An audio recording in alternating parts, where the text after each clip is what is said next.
Hello and welcome to the Moonbase podcast. It's 2024, Happy New Year, and today we got an interview for you from the last year with the Buzzards, and you can find them on YouTube. I'll link their YouTube in the description of the podcast. Check their stuff out, it's really cool, really original train hopping content. And for this episode, I'm not going to do an ad, one of those fake ad reads that, as far as I know, you guys enjoy them, so I will keep doing them. But this episode doesn't have one. I figured it's a new year. We're just going to get right into it. So, yeah, this is the interview with the Buzzards. Enjoy. Okay, because we put on the headphones, and we're at a truck stop. What? You can hear on the side. So you're up there in, like Toronto, you say? Yeah. Just outside. Sure, you guys at like a Flying J's right now, or? I love what? Same distance, but love. But, hey, we just flew here because we've only heard, so many other,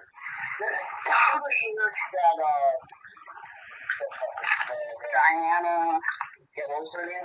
Diana. Murders on the what was it called?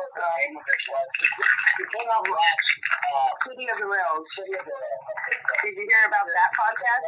Yeah, I've listened to City of the Rails. Yeah, I'm on episode 5. It was just, it was definitely very neat to hear it, but it was, I've never heard anything else but like, you know what I mean? Well, she didn't give me permission to record it. To hear other folks and other takes or experiences and, I can't really hear what you're saying, Noah. Like, I can hear Sylvia. I can hear you fine, but Noah's further. This ain't gonna work, dude, so. Here, well then, you could hear it. No, there we go. Yeah, usually it's a package deal with this, too. Can you hear me now, or is it more better? Yeah, that's better. It was just interesting, random, because, you know what I mean, I've always tried to find different shit on, the internet anyway to hear, questions, because, like somebody was writing me on email or whatever, like saying, how, we'll run into people or whatever, and they always want to ask this, kind of point blank, not really like point blank question, but like, oh, tell me a crazy story. And it's like, you know what I mean? Or it's kind of hard to put the conversation in your own direction, if that makes any sense. It's cool to have someone who will like, hey, so, kind of steer, I guess, if you will.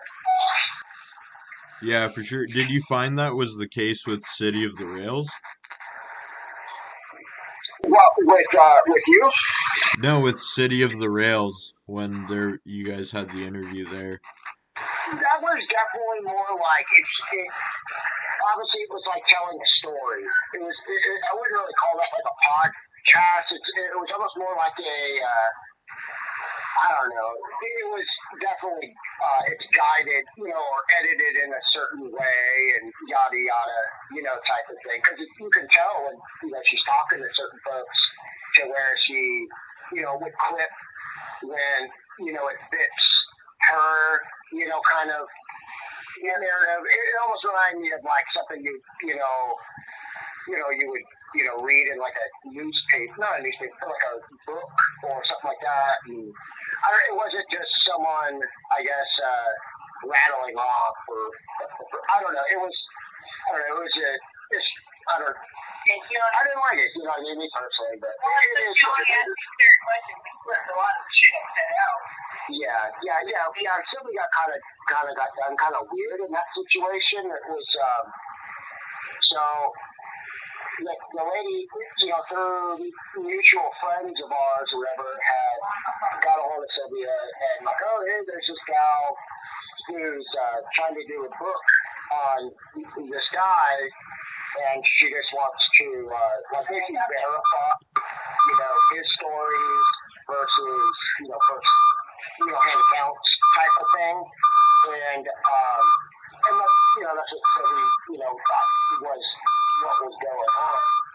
But it turned out to not be to where, so we had asked, hey, are you recording me right now? Oh, no, everything. No, none of this will be used, it's like you don't want to see.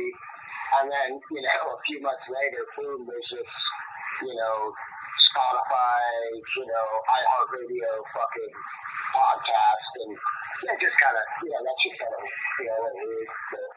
Did you find it felt like unoriginal in some ways, or that like they just wanted a certain narrative? I wouldn't say that was necessarily like completely like unoriginal, but it was definitely clipped together to fit a specific narrative. Okay. Are you guys on r/Vagabond at all? We were not really, like we were for a quick sec. It was more like lurking, I guess. Because I never heard of it until, we heard of it maybe like a year and a half ago, maybe almost 2 now. And and I had no idea about that. But holy fuck, man! Look at all these people, and then I didn't even know who didn't know. No, we're not talking about that stuff. Okay, but no, I'd never heard it, and like looked on it like, oh wow, but it just, I basically had no idea it existed, but yeah, then it's just kind of like that. It's me personally, I'm not super good with being using mass, internet, like to be able to talk about a lot of things to a lot of fucking people. And so it's kind of like, gonna not be involved in this because I don't want to. You see people write things that is completely bullshit, and I don't. I think there's like this fucked up thing in the interview, like, no, you're fucking completely full of shit, homie. Like, but I know. It's like, fuck all that. You might as well just deal with people as you take them out here, Yeah, for sure. There's a lot of bullshit going on the subreddit now. Is there something like, has it been around for a long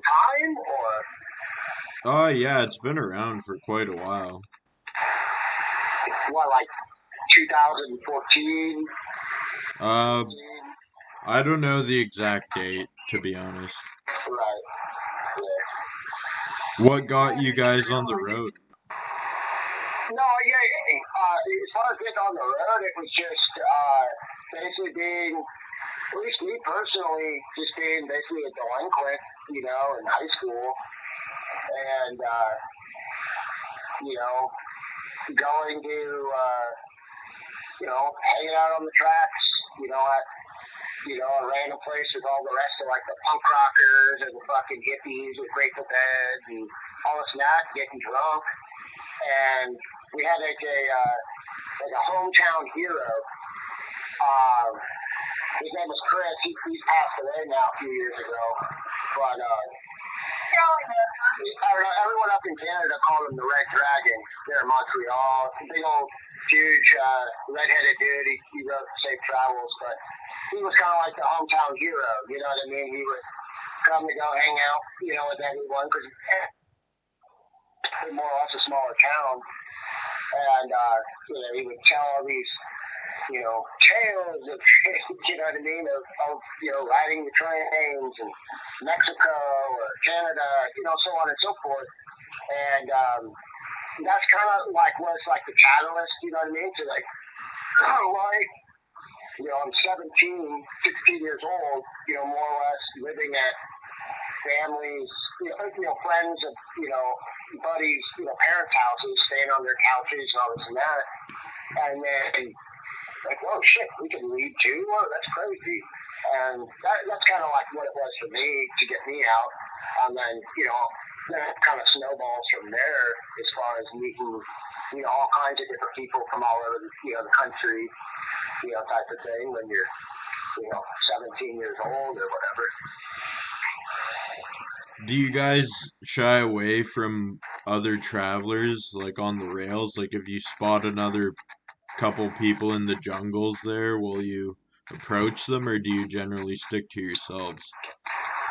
Depending, you know what I mean? You can kind of get a feel for it. And I guess it has a lot too to do with like whatever kind of mood, we're in. I mean, if you're, kind of tired or, whatever the fuck, or, which is it's pretty wild nowadays because now, and it's kind of hard. I've been having a hard time with when there's a big age gap, from when you're 40 years old versus someone who's 20, even though we are doing the same thing. There's a lot of, some people do things different. I'm not saying, like, I used to be a little shithead, man. I used to be an asshole. If the cops came up, I'd be a little prick and mouth off, and, whatever the fuck, depending on, how drunk I was or, what have you. But now it's, it all depends on, basically what you see. You see a group of, 5 people, and you can kind of, see, it's like, maybe just a high and a buy is probably best versus sitting down and, sharing a rack of beer or something like that. It all depends on, situations, where you're at, whether, we have warrants or not, or just all of it. There's a lot of, I wouldn't say that, we completely avoid, you know what I mean? It all just depends. Have you guys ever traveled with Warrens? Oh, sorry. Sorry to interrupt you. What were you saying? Yeah, that's kind of the name of the game, you know what I mean? Not completely, but it's all just, it's shit that they generally just throw away. You know what I mean? Trespassing. That's really what it is. And then it all depends on, too, what state you're in, what county, but it's all misdemeanor. So, nowadays, depending on where you're at the country, there's so much, there's bigger fish to fry, if that makes any sense. So you just kind of mind your P's and Q's when you're in those places. And half the time, too, a lot of places, until you have a misdemeanor, and you got a few failure to cures on it, if they even take you in, you're just going to get processed and released. And then you're just back on the road? Yeah, because other than that, see, even if there's been times, to where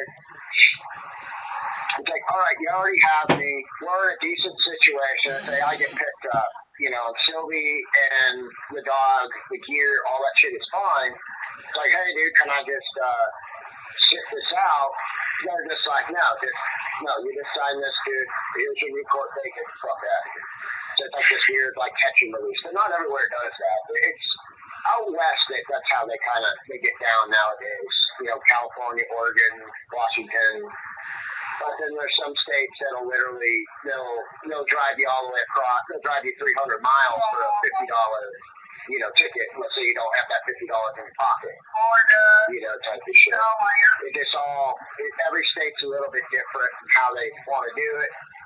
And almost even every, hell, even sometimes even all the way down to the, the top or whatever, how they want to, play the game. Yeah, for sure. How long have you guys been traveling together? It'll be almost 10 years. I think you're coming up here real soon. I think it was 2014 is when we actually started, really hanging out with each other. So we've known each other since probably 2008 or 9. And you guys were both traveling before that? Yeah, definitely. Yeah.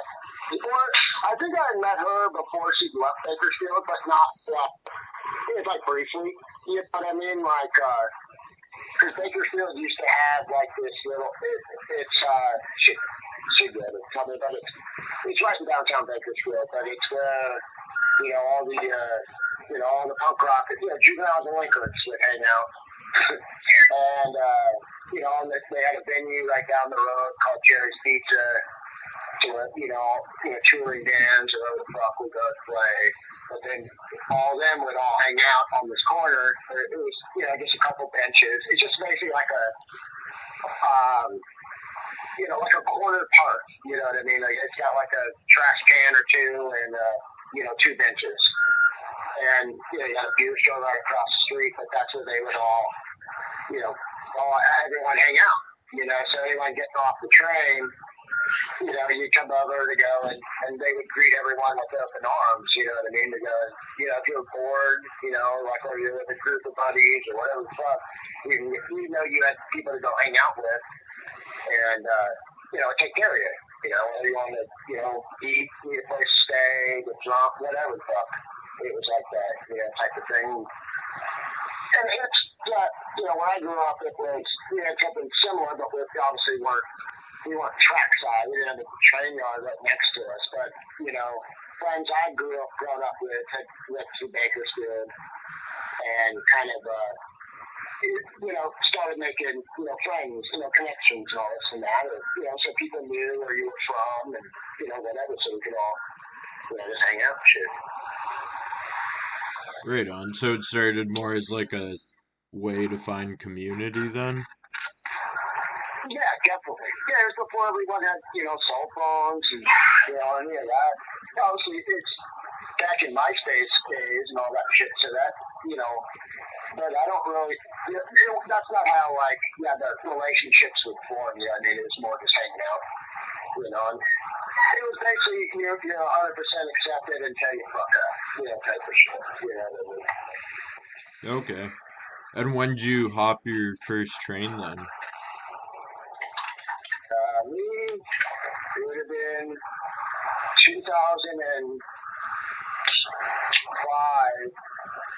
in Mobile, Alabama, and it was a buddy of mine, Will, that I grew up with. So we went to, you know, high school and all this stuff together.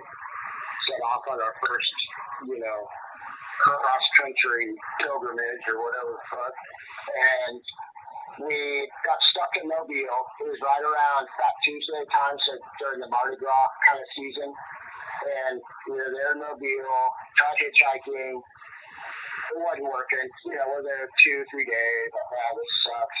This town's kind of rough. Shoot, we were so young, and you know, we're broke. You know, and trying to, you know, come up with money and all this and that. I mean, we were living off fucking moon pies and shit. Yeah, it was rough times, you know, but. And then we, you know, we heard, oh man, people ride trains and shit. You know, our buddy Chris, man, he rides a fucking train. You know, hell, we hung out by the tracks. You know, we can at least figure it out. And we ran into some old guy who was doing the whole, like, you know, 3 units, need a hot shot, and all this and that. He was hanging out by the tracks. And like, oh, this guy knows what he's talking about. Oh, yeah, dude.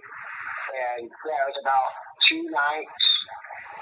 Oh, yeah, about 2 nights of, like, running around just, like, just really horrible. It was the most miserable time ever. And finally got on something, but ended up going back. We were trying to go to Florida, and we just got on anything eventually. It's just, you know, like, this is just terrible. And ended up going back towards... We were trying to head back towards New Orleans, but we ended up just jumping off in Mississippi.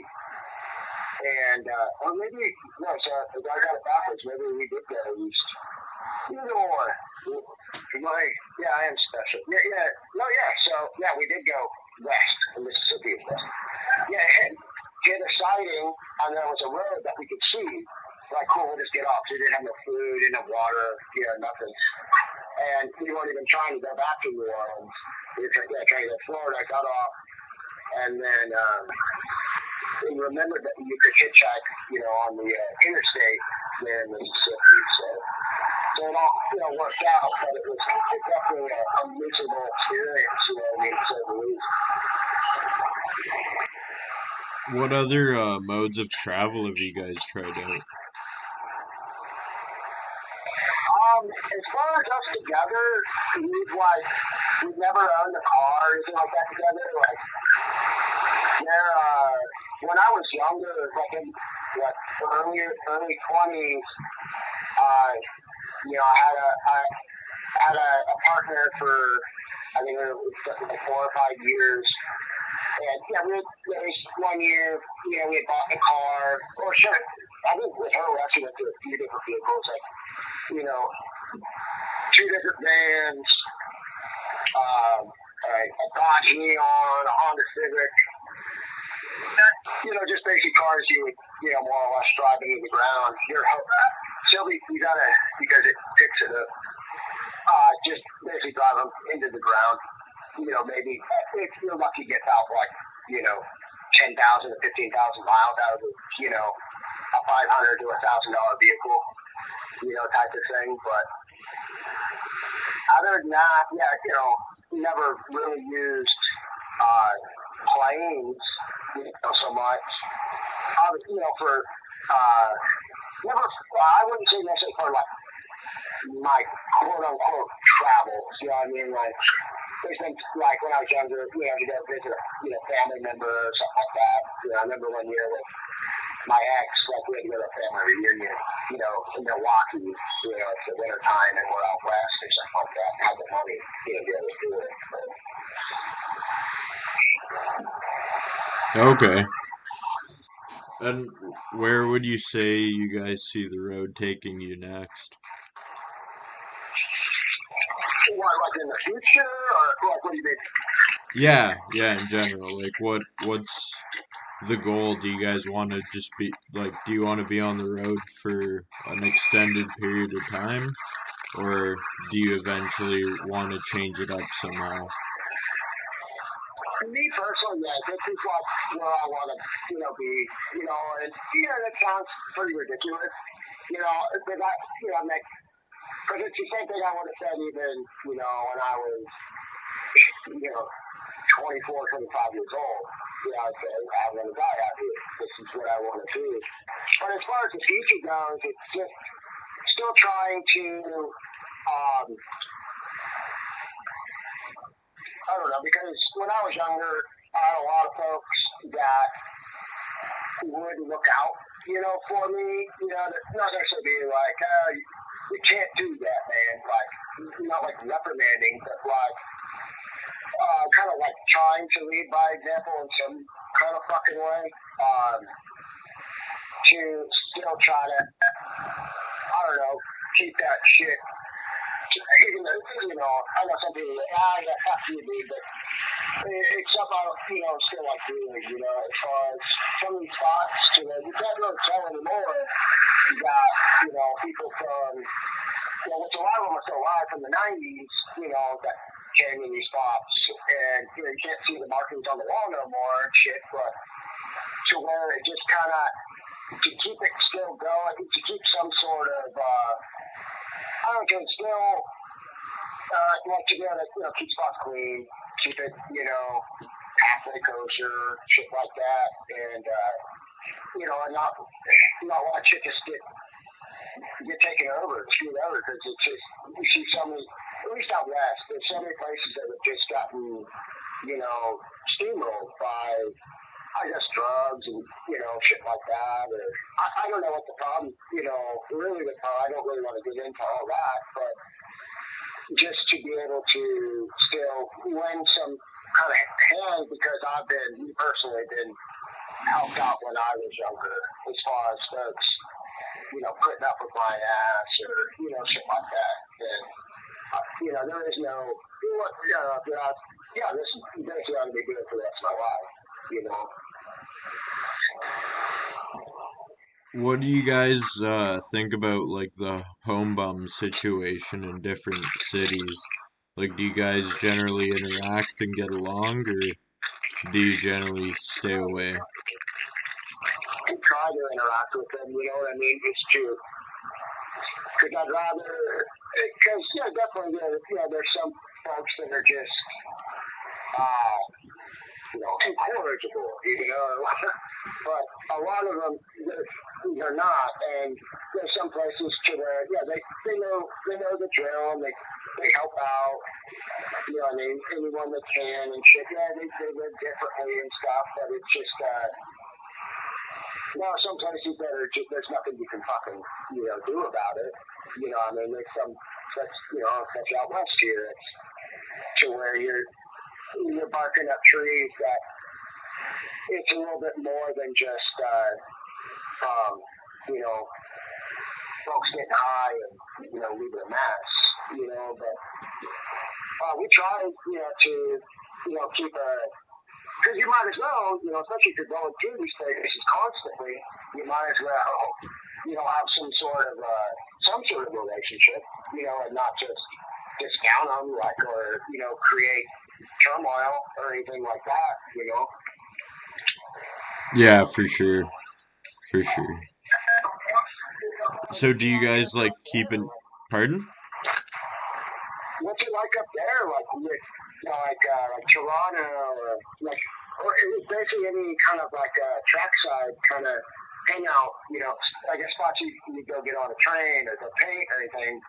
Is that ever like an issue?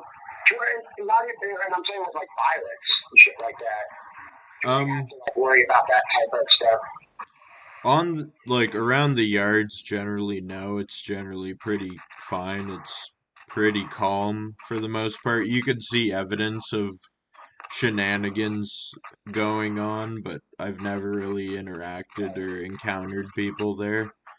But then if you go to certain areas like downtown or something, you can definitely run into some people that are trying to take advantage of you or scam or steal your stuff in some way.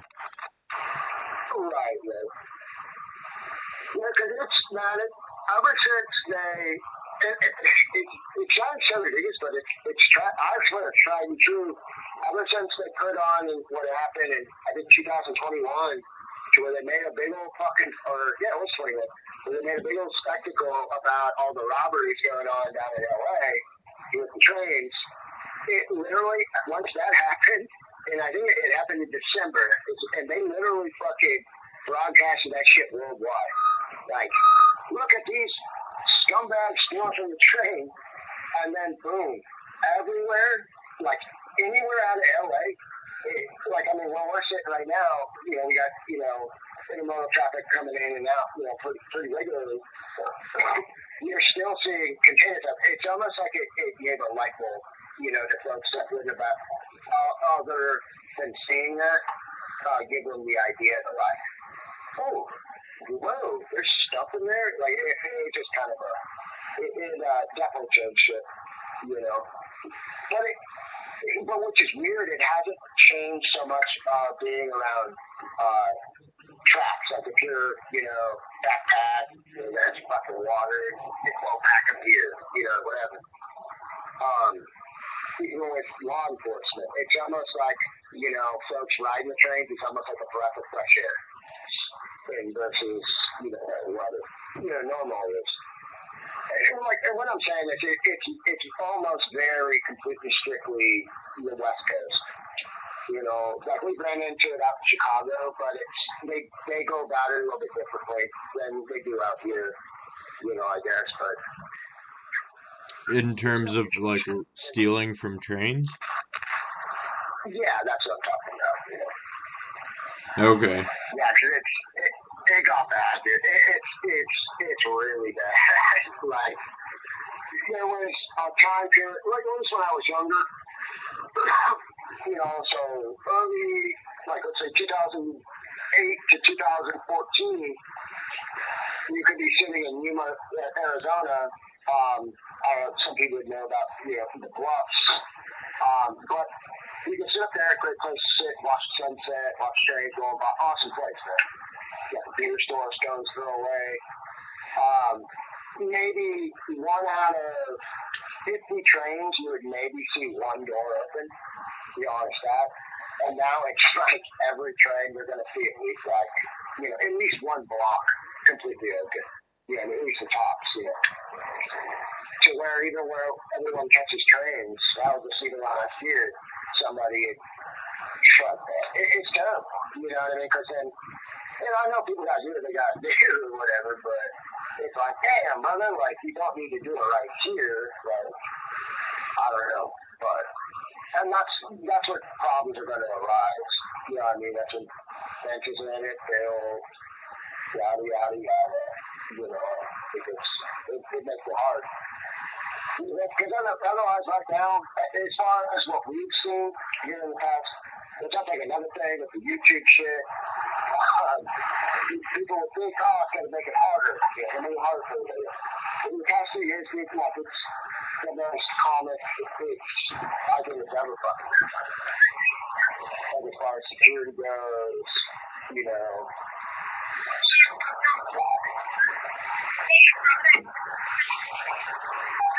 Do you ride the trains at all? Only once. Yeah. And then I rubber tramped for a bit and did some hitchhiking. And did you do the ride up there in Canada? Or? Yeah, out to Saskatchewan. Yeah, man, me and Silver went up there,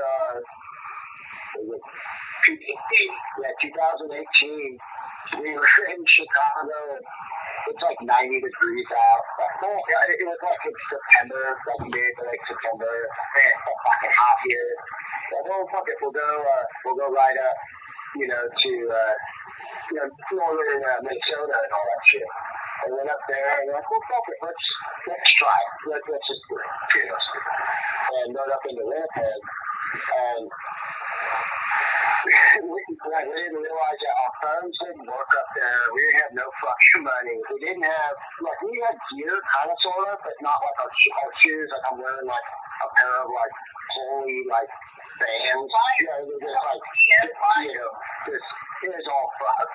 But, yeah, and then rode across. But, yeah, as soon as we got up there, as soon as we hit Winnipeg, it's, like, that borderline, almost snowing, but not quite.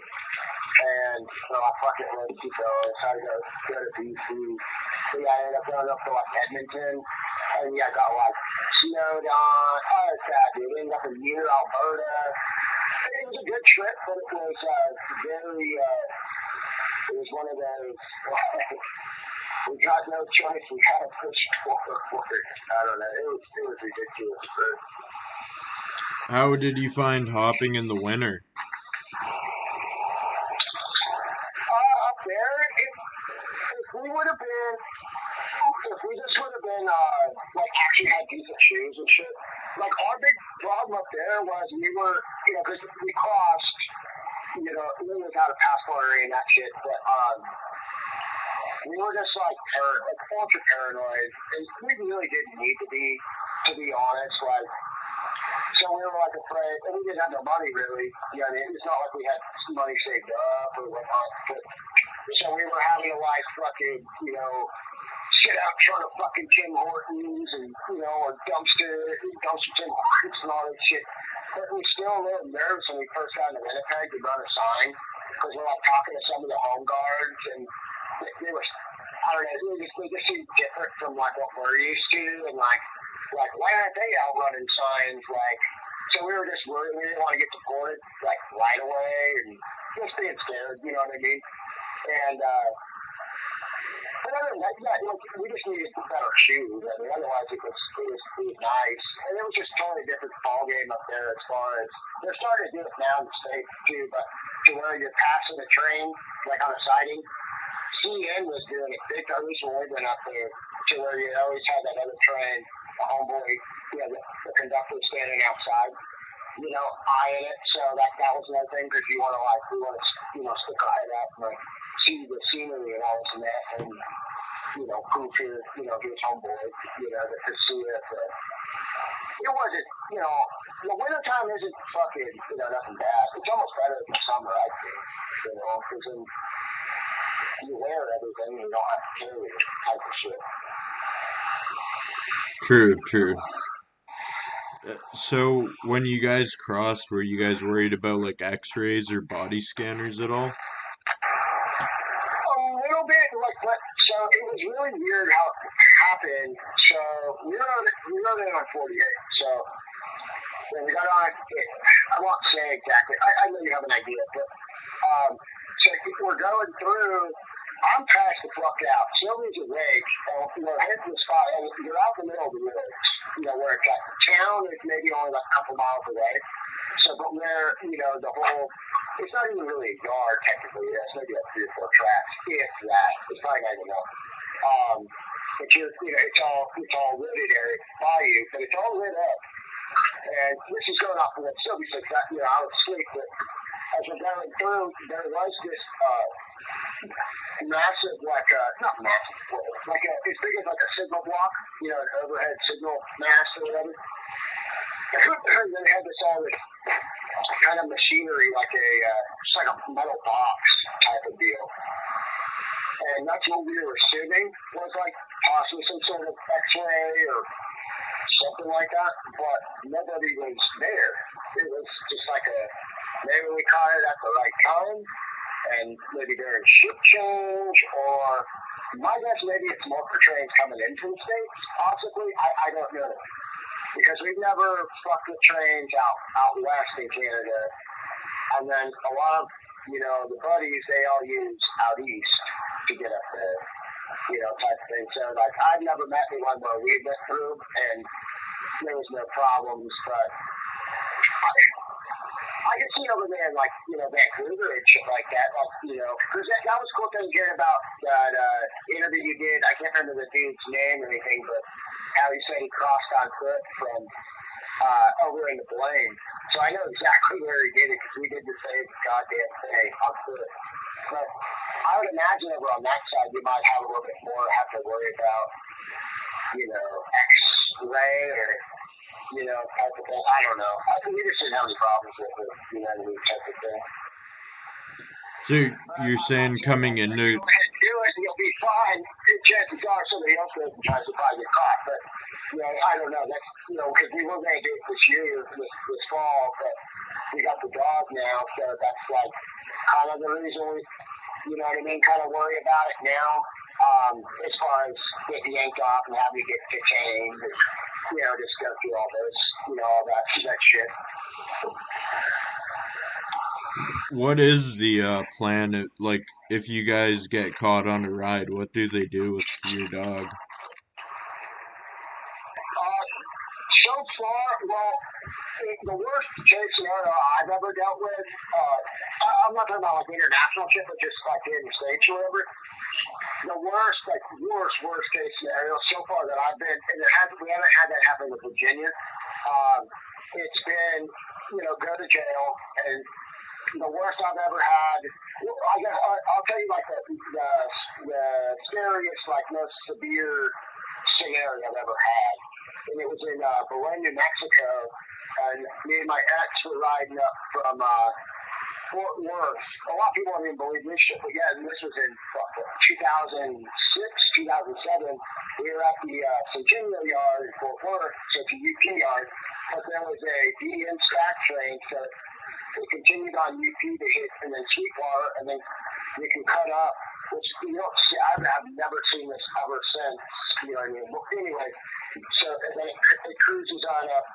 It'll hit Sweetwater, and then get up onto the Santa Fe Transit.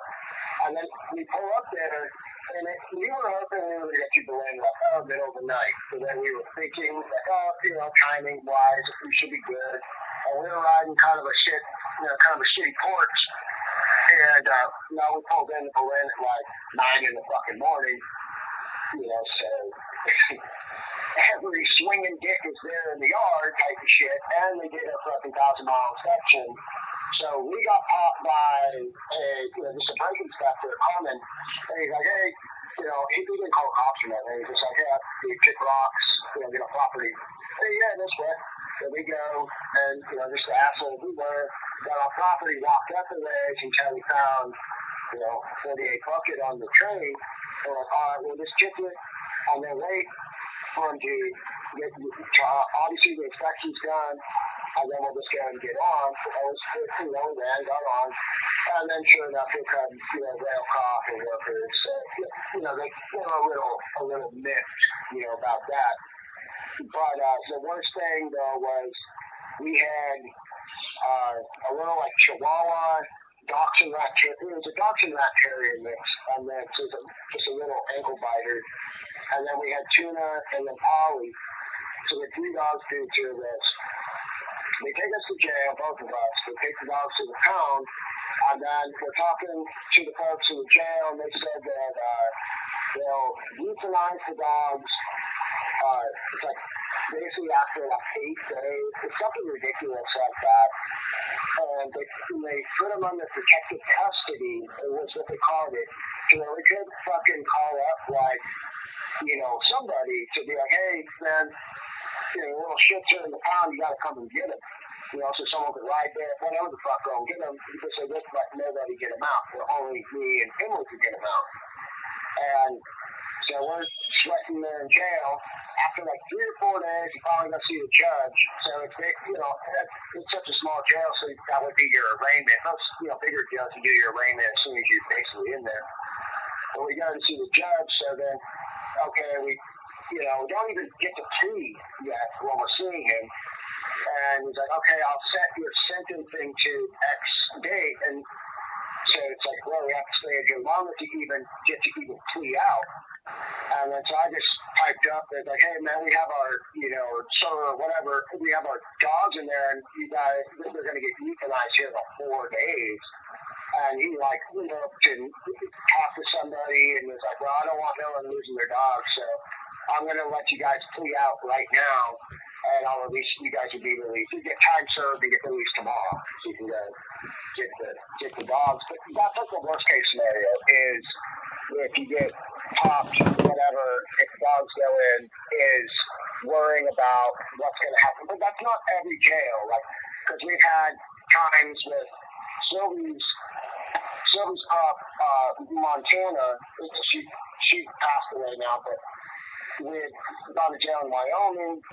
We had to do a little bit of time there, but the homies were able to go and pick them up. I mean, they were able to go right to the pound, swoop the dogs up, no home, no foul, and it's like that. Us dirtbags had to, do our time and all this and that, but the dogs were good. Well, it depends where you're at, I guess. I know there's some people out horror stories of the shit, but. How do you guys actually, get Virginia on the train? Do you just, pick her up and jump on with her? No, yeah, until we stop. We never get on when it's needed. We never get off when it's needed and all that shit. Shelby gets up first. Shelby will get up with her pack, and her purse, her water. So she has all her shit. So let's say if we are in some kind of a hurry up situation to where, we just had to run down, 10 cars, and by the time we're hitting the 9th car, it's already airing up, or we hear on the radio, the trains, they're getting the bulletins. It's like, oh, shit, we got to hurry. It's going to be full in a second. At least she's up there, but then I'll hand Virginia up. So then Sylvie's on there with everything, water, dog food, all that shit. And then once they're up, that's when I'll, pass it. We got a little food bag, and, I'll maybe hand Sylvie my, water jug. And I can, as long as they're on and safe and sound, if it comes down to it, if the thing's starting to fall, I can just, get on or whatever. I can do it. But yeah, ain't no throwing her off when it's, there's no real reason for any of that type of shit. You know what I mean? That's, it's just you just have patience. And if you're on, and most of the time me and her are on main lines anyway, so, there's always going to be another, even if it is a once-a-day train or whatever, you still just don't, you don't push it. The beer store isn't that far away, you know what I mean? You can sit down and, chill out, fuck it, catch it next, wait till tomorrow. Whatever. Yeah, with Virginia, there's no way.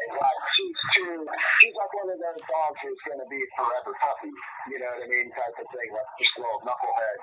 So you're trying to do anything that is just too spastic. If that, you know what I mean? Because I know some folks that are crazy, man. They could totally get with some of these dogs out there. They could definitely, get on. I wouldn't say easily. They can get on while they're moving and stuff. But yeah, we don't get down like that.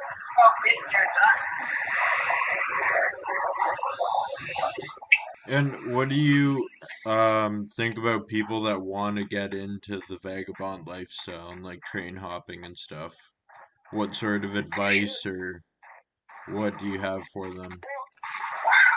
Well, as far as that, like, do it, but don't expect anything out of it. Like, if you're gonna do it, and let's say, no, but there's nothing. Try it, give it a whirl, man, have fun. You know what I mean? But yeah, I had a buddy of mine, and he's still alive. But yeah, it's basically you live outside, you die outside. You know what I mean? Type of shit. But definitely people should do it. You know what I mean? But just yeah, it's for everybody. You know to do. It's not for everybody. You know what I mean? So everyone can do it. It's not rocket science by any stretch of the imagination. It's just a matter of, how do you deal with boredom, or are you content with it, or are you not? Like, you know what I mean? Do you have like some grander plan for yourself?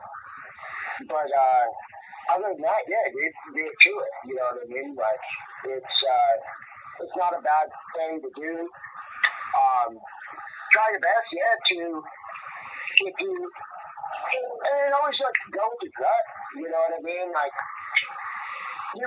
most of the people out here, even if they seem a little rough around the edges and shit like that, are generally actually really good people. They're just a little screwy or whatever, but they're not bad. But you can tell if someone means means ill intent or whatever. And if that's how you feel, then get the fuck away from it. You know what I mean? And always just take advice. You know what I mean? And whether you already, because I even have problems with that shit still to this day, to where I feel like I know it all, man. I know what I'm doing all the fucking time, and that's not the way it needs to be, man. Because you can learn shit from basically anybody out here. What would you say is the best advice you got?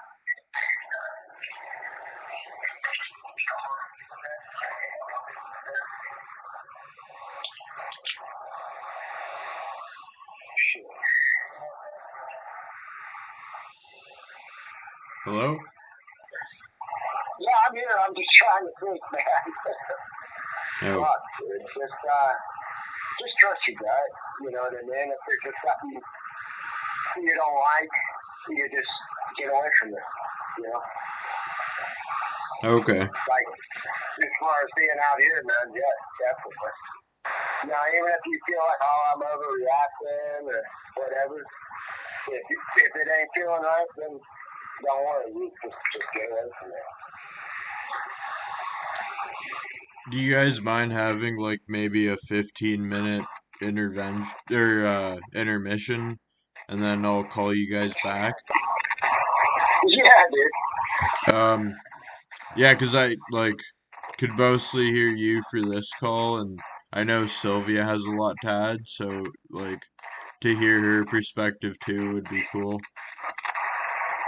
When did you start doing all this, man? Like, what got you in there even trying to do podcasts, or are you just kind of in there taking anybody? Because, man, there's so many people I'd love to just to get you to be able to even do kind of the same thing, to hear their fucking crazy takes on shit.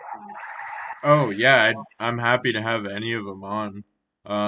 I started, I think it was about during the pandemic when it first started, and at the time I was in an apartment, so I was just hunkered down, and then I was thinking about it for a while, and at the beginning it was more or less I was just trying to show how people are doing cool stuff all around, you know, like even if it's some dude where like it's the guy that you see that mows his lawn once a week, you know, like chances are he does something relatively interesting.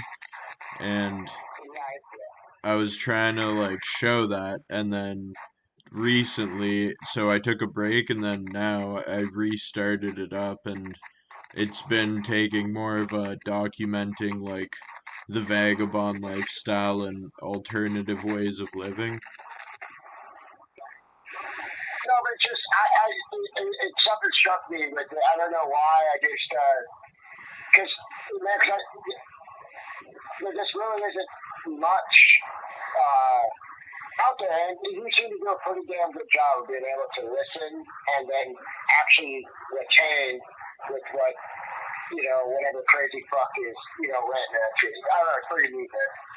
Thank But you, no, thank you. I'll let you know that for a second. Yeah, so I guess continuing on where we left off with like the road and all. Um Oh, yeah. what have you ever had any like weird situations happen, or what what sort of encounters have you had with different people on the road? Um, like as of late, nothing too, too crazy. Like you just, you'll run into random, craziness like on, maybe public transit or, just here recently we were in St. Louis and we were just, we were over on the Missouri side and went ahead and grabbed everything we needed for the, as far as food went, beer, whatever. Got everything we needed. Like, all right, cool. We just gotta take their city light rail to get over to the other side of the river, and a bus, and everything. Like, okay, we're all good. We shouldn't have any problems. But just someone going through. Maybe drug induced, whatever. It doesn't really matter. Just someone going through a rough spell who, wanted to single us out, I guess. You know what I mean? Maybe because of the backpacks. Just because we stand out more than most. I don't know. Shit like that, but it's like shit that can be easily diffused, I guess, to where you don't even really have to even really confront it. But,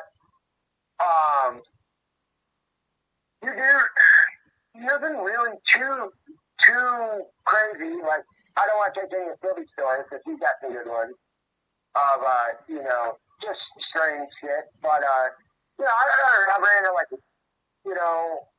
weird ones to where you're just kind of hanging out and you'll have some. There was one with some. This was a long time ago. We were in Sacramento. This was before I was with Sylvia, but there's a junction. It's called the Elvas Junction. It's like either going down, south, LA way, or headed out east, Reno and Chicago bound, or headed toward the Bay. And it was a nice little spot to kind of go and, if you're in town, to go and just kind of hang out, drink some beers, you can camp out there. You normally didn't have to run into any, random passerbyers or anything like that. You just chill, watch trains, everything was cool. And there was a few of us up there, and we're all kind of rolled out, getting ready to call it a night. And then here comes this dude walking out. He's a big fucking guy, too. Like, I think he looked like he was probably Samoan or something like that. He's a big son of a gun. And he comes walking up, and he's wearing a white beater, and he's in his undies and a pair of socks and no shoes on, and he's just bebopping down the tracks. And we're like, oh shit! And he comes over, and we're like, hey brother, how you doing? And obviously he was having kind of a rough night, and he started telling us how he was, there was this imposter, 50 Cent, the rapper, who stole his whole identity, and And, we're not going to tell him, like, oh, you're the imposter. Fuck you. It's like, oh, man, yeah, fuck that dude. Like, what a fucking lame, dude. Like, that's fucked up. And then he started getting interested in what we were doing. So I guess like somehow we deflected, or I don't know, whatever, changed the conversation. So he was worried about what we were up to. He's like, oh, yeah, we jump on the trains or whatever. He's like, whoa, that's crazy. Like, yeah, that train, that line there takes you all the way to Chicago, man. We're not like trying to like get the guy to get on a fucking train. It's just kind of like, change the tone of the, I guess the anger that somebody stole his identity and shit. And we ended up, because then we're like sitting there. It's like, man, it's going on forever. And it's like, you don't want to tell the guy to like, hey, asshole, kick rocks or anything. Eventually the train pulls up. And the guy and it's the leads, like the very lead-left motor stops there on the curb. And he goes and climbs up, tries to open the cab. The cab's locked. And then he just plops down on the front. The thing takes off, headed toward fucking Roseville, California. And, we never seen him again. But it's like shit like that. Just like random, nothing too like, crazy, other than like, let's say if you sit down with like a group of fucking people and, drink way too much, like other, folks riding the trains and shit, that's when I guess things can get kind of, crazy, because whether people want to admit it or not, this shit is extremely competitive, which is really weird to say. But yeah, like the train, it seems like, like train riding, quote unquote, it's like it's a competitive thing to where like, oh, I've done this, or I know this, or, yada yada type of thing.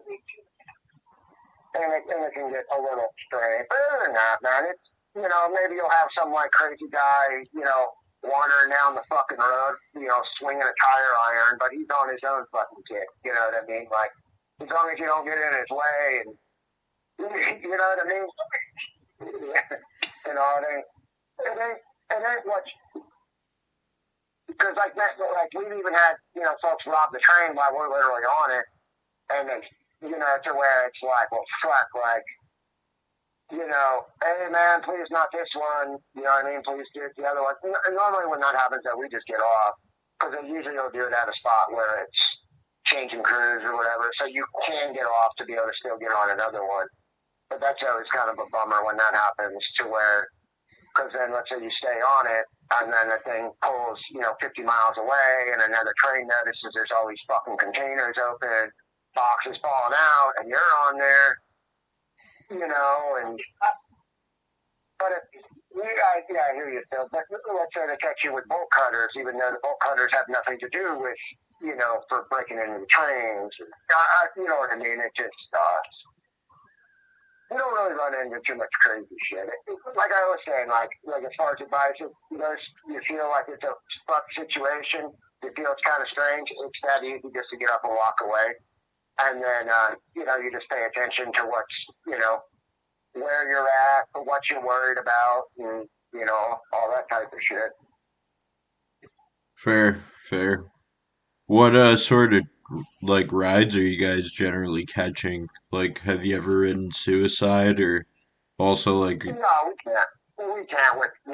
Oh, okay, fair. I mean? I guess like when we had that video when we rode that, the 48, like empty 48 bucket, which technically that's not really like a suicide. Yeah, I mean, I guess some people might call it, but it isn't. You know what I mean? Because you still got like, 4 feet, of solid bottom or whatever. But yeah, we don't do that crazy shit, man. Like, it's not that serious. To really, I know it is. I guess when I was younger, when I was younger, it was like all about just get on that motherfucker, like. There would never be the next train, dude. Like, because it's exciting, man. Like to be like hanging out where you possibly get in trouble, and all that. But if there's so many, it doesn't really matter, And but I guess I get it too. Like, I know we're drunk, you know what I mean? You know what I mean? So we're both a drink, you know. So it's a lot, I guess it's a lot easier for us to just hang out somewhere than versus someone who's trying to come out here and they don't do any of those things. To where, like, patience would be a little bit harder, maybe, I guess. I don't know.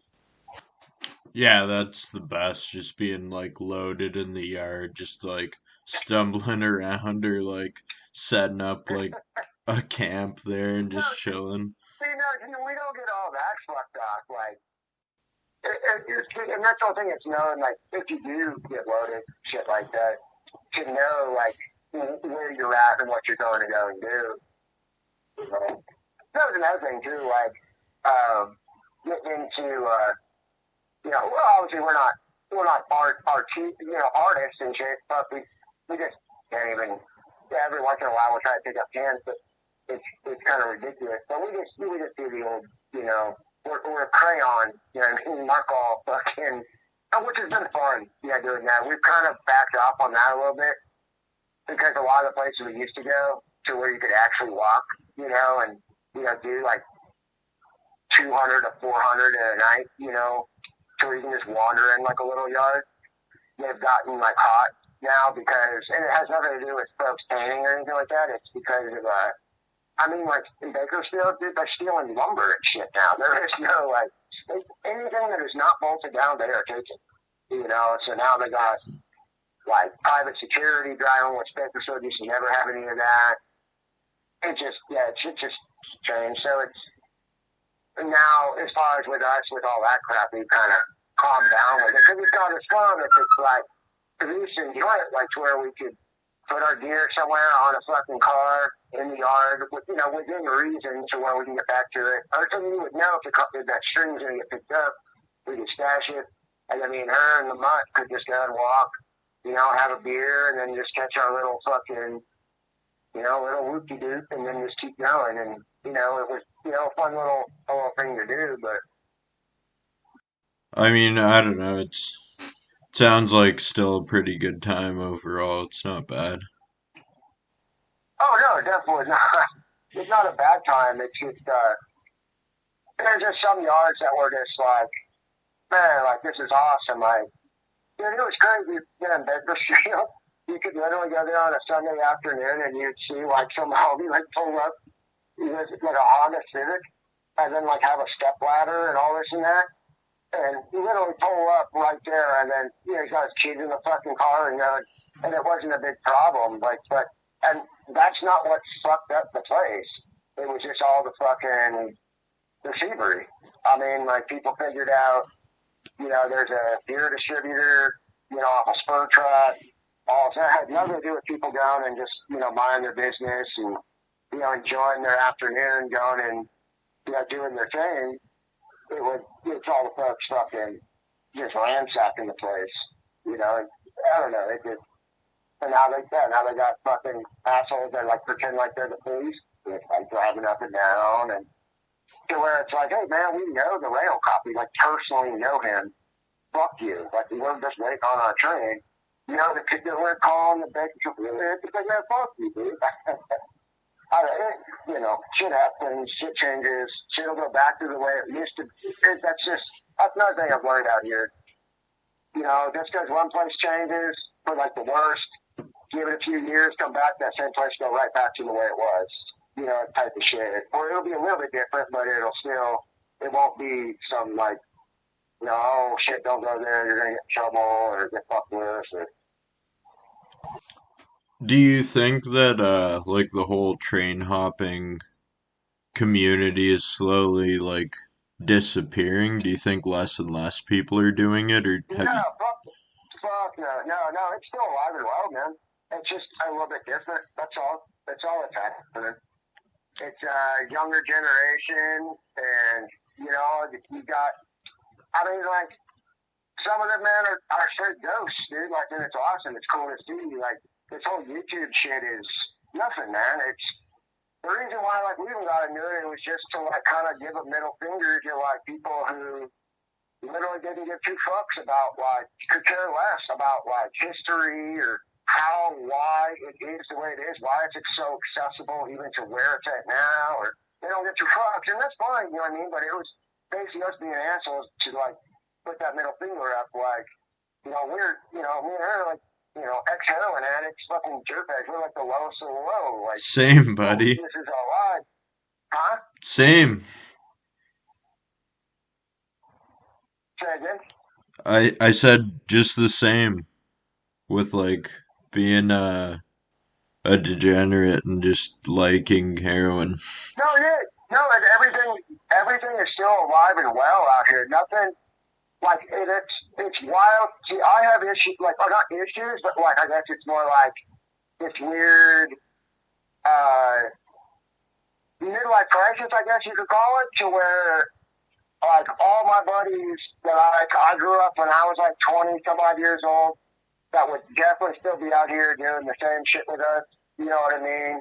Obviously, maybe a little bit different than what it was 20 years, when they were younger. But they would definitely still be out here, still part of my life, still part of this, still, all this and that. They're all dead now, so it's kind of like this.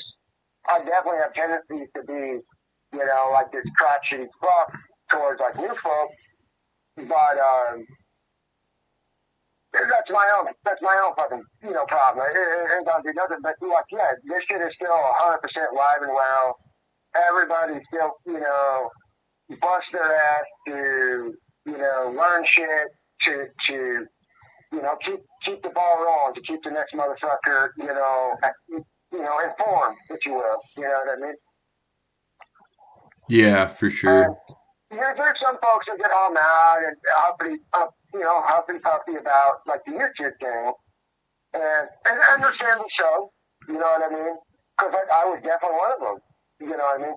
Like big time. Like I fucking hated it. I think it was just like, goddamn, like, what are y'all doing? Like, and then it just came to the point, like, what, fuck this shit. We can do the same thing. Because if y'all are getting paid bread, we can do it too, but then we won't do it in a way to where, if you know where we're at. Shit. Like, and to another point, like, I'm all for, like, making it easier on the next person. If we all can't hang out with each other, you know what I mean, and seem to get along, how things used to be, at least when I was growing up, at least still be able to, like, hopefully make it easier for the next person, because I do the same thing. I watch rail fan videos, rail cams, all kinds of crazy shit to make my life easier out here, and I don't know. Some of those guys are awesome, though. I love watching them, like the rail fan guys. Oh, dude, it's amazing, dude. Honestly, when they're like a little bit autistic too, and they just get like super excited about the train, like it's like Francis Bourgeois or something like that. And he just like has a GoPro on his head, like filming his reaction to different trains passing while he films them. Yeah. That shit just makes me happy. Like, it's just like, yeah, like they're cool. Like, I'm glad, like, this dude's so happy. Like, even out here, like with the state, you can just watch anywhere you're at, anywhere in Canada, doesn't matter. I've never been out right into Mexico or anything, but you can literally like watch all this shit and be like, okay, this is what I'm looking for. Like, it's the easiest riding trains has ever been, and it'll be crazy if it gets even easier. Have you ever seen the videos of the dudes coming up the U.S.-Mexico border where they'll be like people's aunts and like moms, and they'll just have like care packages with water and food and throw them to dudes on the trains? Yeah, I want to go to a country where it's like pretty legit to hop, like even my background's Romanian, and like up in Romania and like Eastern Europe, that is just a thing that is like people won't give you nearly as hard of a time as they will here. It don't make no sense. It should be, but at this point in time, it makes no sense that it's even relatively shunned upon even up here to even use it as and it's, well, obviously it's well on its way to where it's gonna be, it's, it's either gonna be one or the other, which I don't see so it's either it's going to be completely, more or less, basically if we're already there, it's completely A-okay. I mean, obviously it's illegal and all this and that, it's dangerous, yada, yada, yada. Or they're going to make it so to where, oh, no way in hell, this ain't happening. I mean, we're bringing out the drones, the tanks. I mean, the Pinkertons are coming out of retirement. It's going to be the real deal. No way in hell. They can't even pay their own employees. Why in the fuck are they going to care about, a couple hundred, to 1,000 fucking assholes getting on, trying to get to where they need to go, when they can? Or, you know what I'm saying? Like, Yeah, I get it. Like, if someone gets injured on the job, they don't want to pay them out. So, like, why would they pay extra to try and find people? Yeah. It's like, I hear the argument of, like, it's a liability issue, but I don't think anyone really gives a fuck if, like, I fucking stumble off a train in the middle of nowhere and I'm just fucking crow feed, you know? It just goes to show, though, like, look how much access there is to, and it's not like it's some, like, hidden, encrypted fucking shit. I mean, look online to where, most people now are not, I'm not going to do that because some people, but a lot of people now riding the trains all learned it because of the internet. You get what I'm saying? That's how they even knew that, like, oh shit, that's even like like to actually make it a viable thing for themselves. You know what I mean? To do it, and like how to where now more and more and more and more, and it's just growing exponentially to make it to where people can even. I mean, just like how you had dude on there talking about research and all this and that. You know what I mean? So it can help folks to where they won't, harm themselves or interfere with operations and shit like that. And I want it to be like that. You know what I mean? It would be awesome. Because that's a whole other topic of discussion. Because there's so much in the community, to where they are. It's almost and like it's a weird one. Like, what do you think about that? Like, to where because I know if you're on that vagabond Reddit, there's people that kind of act like almost like a gatekeeping kind of a. Yeah, I was just about to Like, ask you oh, about that. hey, you need to do it this way, and yada, yada, yada. You know what I mean? And that shit has always existed out here, and it's to where there's even been, like, to where it's almost like a hazing, like, at least when I was younger. When you're younger, like, you're a kid coming out here to hang out with a bunch of more or less gutter punks, more or less type of shit. It was kind of like a hazing, not in like a, traditional, frat boy sense, but to where it's only for the specific elite. That shit still is alive and well, but not in the same sense. It's kind of in a different realm to where you need to be idealistic. Man, I could go on for hours about this, and I don't know if I should, but I want everyone to be able to do. Like, if you want to go and fucking jump on who gives a fuck, go and do it. And if you want to do it and you need, some help, yeah, I would totally help you. You know what I mean? Because that's the way people treated me when I was a fucking kid, when I was out there. Like, young kid fucking being, dipshit. Regardless of why I'm out here, it doesn't matter. You know what I mean? Like, That's how I did my I don't first want people ride, was doing just crazy shit. I researching don't want stuff. people pulling handbrakes and, doing all that kind of dumb shit, stealing and all that shit. But I guess that, if people need to get around, they need to get around, And, people get, hurt in all sorts of facets of life, regardless of what you're doing. It doesn't mean that, like, no, you didn't, I guess you didn't drive, I didn't show Timmy how to drive the fucking, the Honda Civic good enough. And, you know what I mean? Like, I don't know. I want people should be able to do this. If they want to fucking do it, they should be able to do it. And not have and get so much guff about it.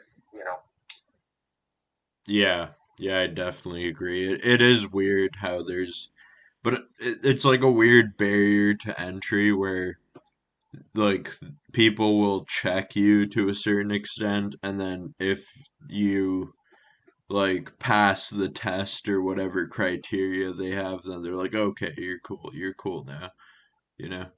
See, yeah, and this is like a funny one too, like, because there was, graffiti and train riding has always kind of been Hand in kind of hand. almost synonymous, almost, and it's almost like kind of a similar, not obviously not to the T, but like a kind of a similar like not necessarily like not even like a hierarchy, but like the way people look at each other.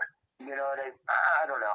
It's hard for me to to really lay down examples and stuff like that, but. I don't know. I love the shit. I love everything about it, and it's neat to just get to see.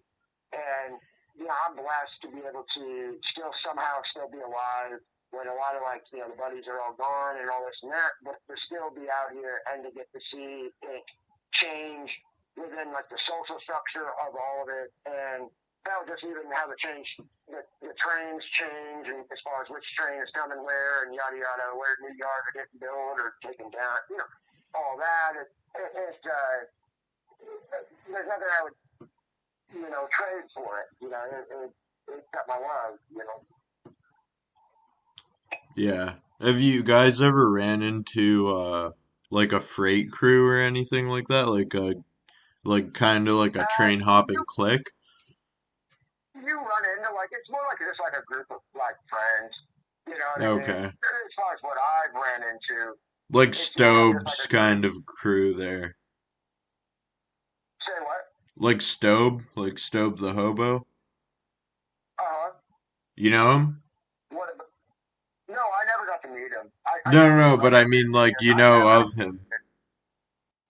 Yeah, no, definitely. I've definitely seen the videos and stuff. Yeah, no, I'm just saying like kind of like how his like the Colonel's freight crew like is it Well, it's that's kind of like like his that, buddies. right? That, as far as I don't know for a fact, but I'm just assuming it's like more of like his buddies. You know what I mean? Like, Yeah, yeah, he's no, got a but pretty good plan. that's what I'm saying Kind of like like rap crews, I guess. You know what I mean? Like it's maybe it's a little bit different, but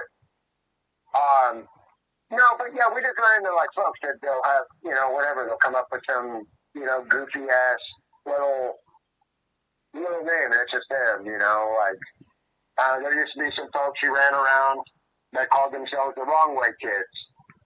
That was just like a group of fucking people from Riverside, California that just always got on the wrong train.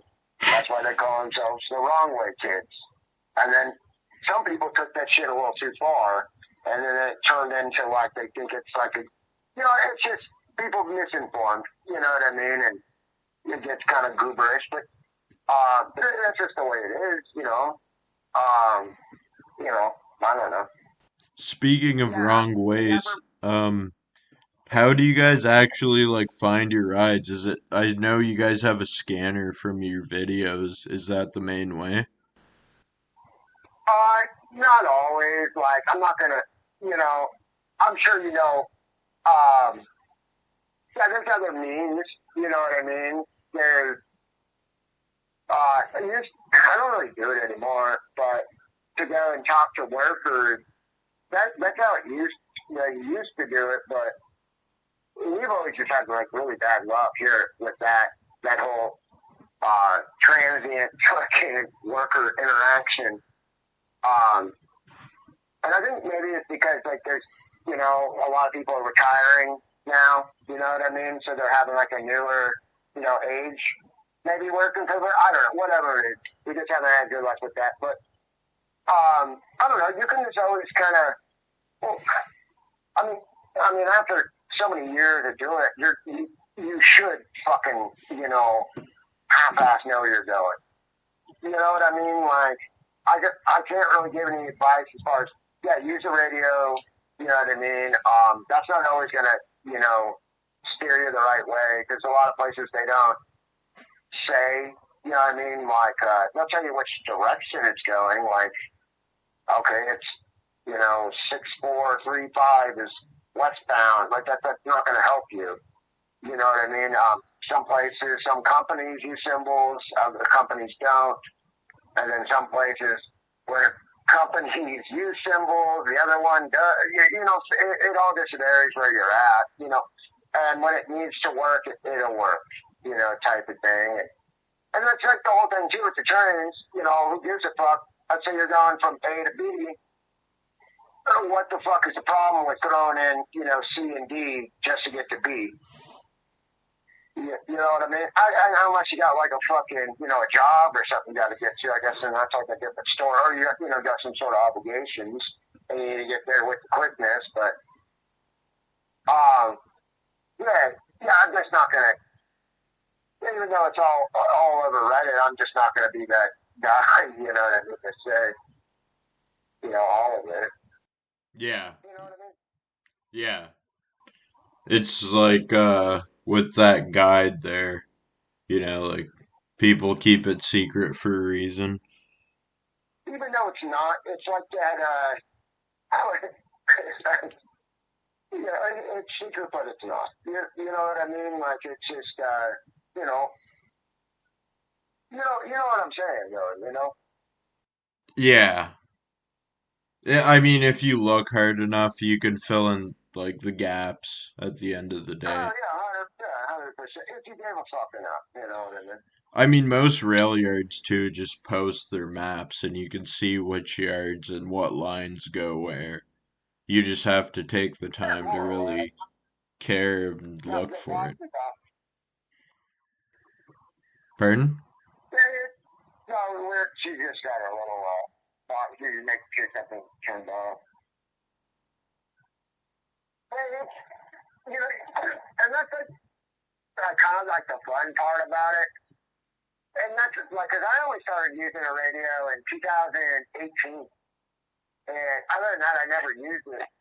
But once I did, it was like, whoa, man, this is like it adds a whole other layer of, I wouldn't necessarily call it like complexity. It just adds more to the whole like experience of, you know, like knowing. So let's say like you're sitting somewhere, you know, some, you know, major, you know, 5-direction, you know, major classification yard to where you can, like, you sit there and listen to it enough to where you're going to know every single track, basically, numbers by, you know, watching, like, the basic action or reaction. So it's like, you hear on the radio, okay, you know, 313, you know, 5 to a couple or whatever the fuck. And then you're going to watch this car move back. And then it's like, and then you'll hear them count down, 3, 2, you know, 10 to a joint, or, you know, then 10 feet to a joint, whatever. And then once you're watching that and you're hearing all that go on, you'll be like, oh, okay, that's track 313.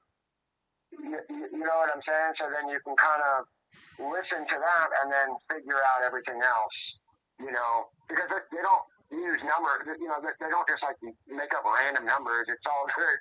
There's definitely method to the madness, you know what I mean? Yeah, for sure.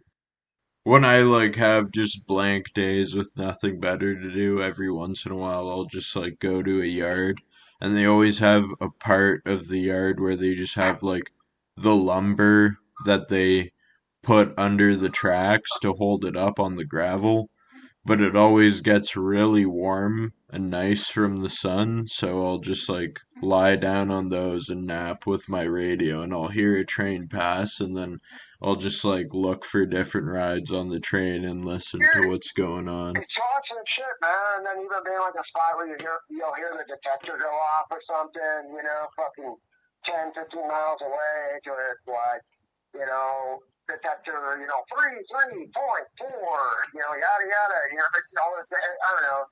It's shit, you know what I mean? Like I said, it's not for everybody. Some people are like, man, this is fucking stupid, man. But, you know, some people, you know, fucking love the shit. You know? I mean, it'll help me in the future, so it can't hurt, 100%, you know? man. If you already learned the lingo, no, dude. Yeah, if you ever go and ride, like, down the States, man, it's fine, dude. Because, like I said, as long as you ain't a fucking, you know, you ain't doing nothing crazy, you know what I mean? Like, being, you know, doing anything nefarious, you're good, dude. Like, they're just like everyone else, man. They're like, they don't want to go to work. You know what I mean? Like, say, as long as you don't bust their chops, they generally don't bust yours. You know what I mean? That type of shit. So you're And it's like, saying I shouldn't wear my suicide vest across the border? wait, hold on, I didn't hear you. So you're saying I shouldn't wear my suicide vest across the border?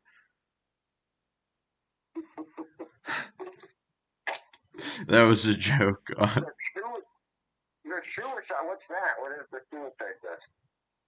A suicide vest? Yeah. Like in like the Middle East when people like run up to checkpoints or like borders or stuff, and or like the Ariana Grande concert, someone snuck in with a suicide vest. It's pretty Oh, much and like a blow it bomb up. you wear. Blow stuff up. Oh, Yeah, like a okay. bomb vest. Yeah. Jesus, that's terrible, man. No, I I don't was just understand all that. joking. Jesus Christ, man. See, and that's another thing, man. I'd love to fucking work for the motherfucker. We're gonna be the new Pinkertons out here. What? What was that? We're gonna be the new Pinkertons out here. What's Pinkertons? Oh, the Pinkertons? So they're the guys who, like way back when, they hired like police. They were basically just hired guns to protect the railroad. That's basically how the railroad police even started. Okay. Pinkertons. You should read up on them. They're horrible people, dude. Are they? Yeah, I'm pretty sure they are. No, Huh. dude, that's fucked up, man. I hope that's not what's going on out here, though. That was tough, dude. Just to go and that's some jump chain shit. Like literally, trying to commandeer a culture. Literally, that has been man, I love this shit, and then people just come out here just to go and these fucking oh, I don't like what's going on, so I'm gonna fuck shit up. And people can. It'd be stupid. I can't believe people haven't already done it. You know what I mean? It's not, like I said, this shit is not rocket science by any stretch of the imagination. Yeah, for sure, for sure. Yeah, I don't know. I don't know. I usually have like a darker sense of humor, so I'm not like I Well, apologize if because, I dude, offended. no, because it's crazy because we even just rode a train down from Illinois to where, but it's either it's one or the other, you know what I mean? Yeah. Or just, the company doesn't pay enough, so fuck it, I'm not going to untie this brake. Fuck it, I'm going to run this fucking goddamn, literally 3-mile long train because I hate the company so fucking goddamn much. But then what about the guys driving the motherfuckers? What about the fucking town that fucking motherfucker goes through? If it was like a nefarious reason to, oh, you know what, fuck it, I'm just gonna fucking tie this handbrake down. That's fucking crazy, man. Oh You know, yeah. You could definitely that's just cause it. some mischief with the trains. Well, it would take a lot to do that, you know what I mean? But Not it's fucked up, necessarily, though. because think about it, like there are tankers that just carry like the liquid form of chlorine or something like that that's used for manufacturing. So, So what do you think? Do you think that's what happened with the whole Pennsylvania one? with which one? The one in Pennsylvania that's closed down the whole town. It was really bad. I can't remember the name of the town. It just happened last year. I think it could be much worse. Like Oh it, yeah, it definitely could.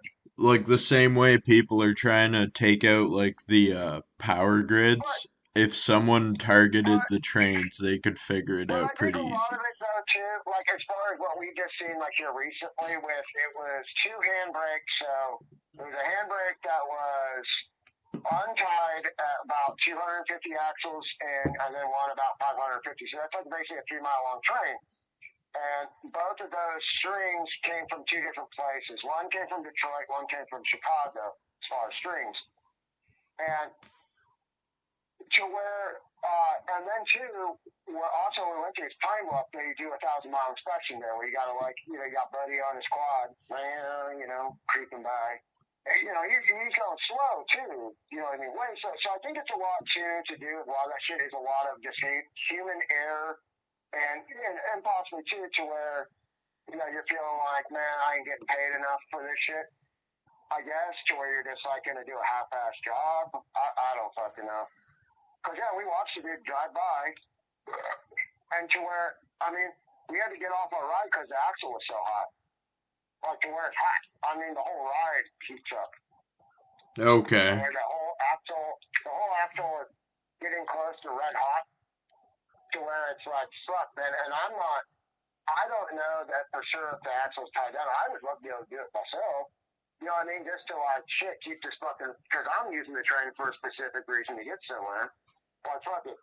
I know how to do it, but I don't want to do it, and then I'm the reason why something, you know, went awry.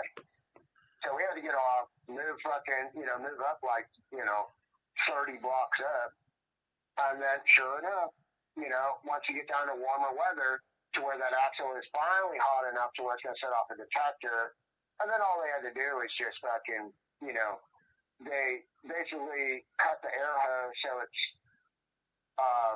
cutting the air out of that car. So Yeah, the so the pressure, brakes can't get air up and release. It can roll free. Yeah. Yeah, the And brakes I think just can't air up that's there. just employee error, or their, like, maybe it's like I don't know. I see this great shit talked about on the phone, but maybe it's like union stuff, like fuck it, cause more problems, so we need more employees.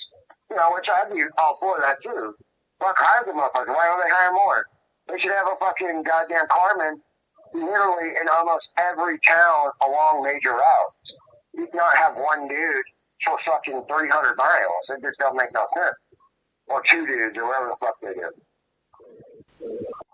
Yeah. Do you ever see trains getting replaced by another means of transport, or do you think they'll always be around? They've always said trucks can do it, but it seems like it makes you.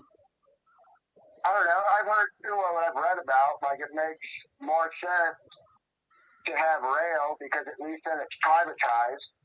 So the public doesn't have to pay for it. And then, fucking, at least with the interstates, you have,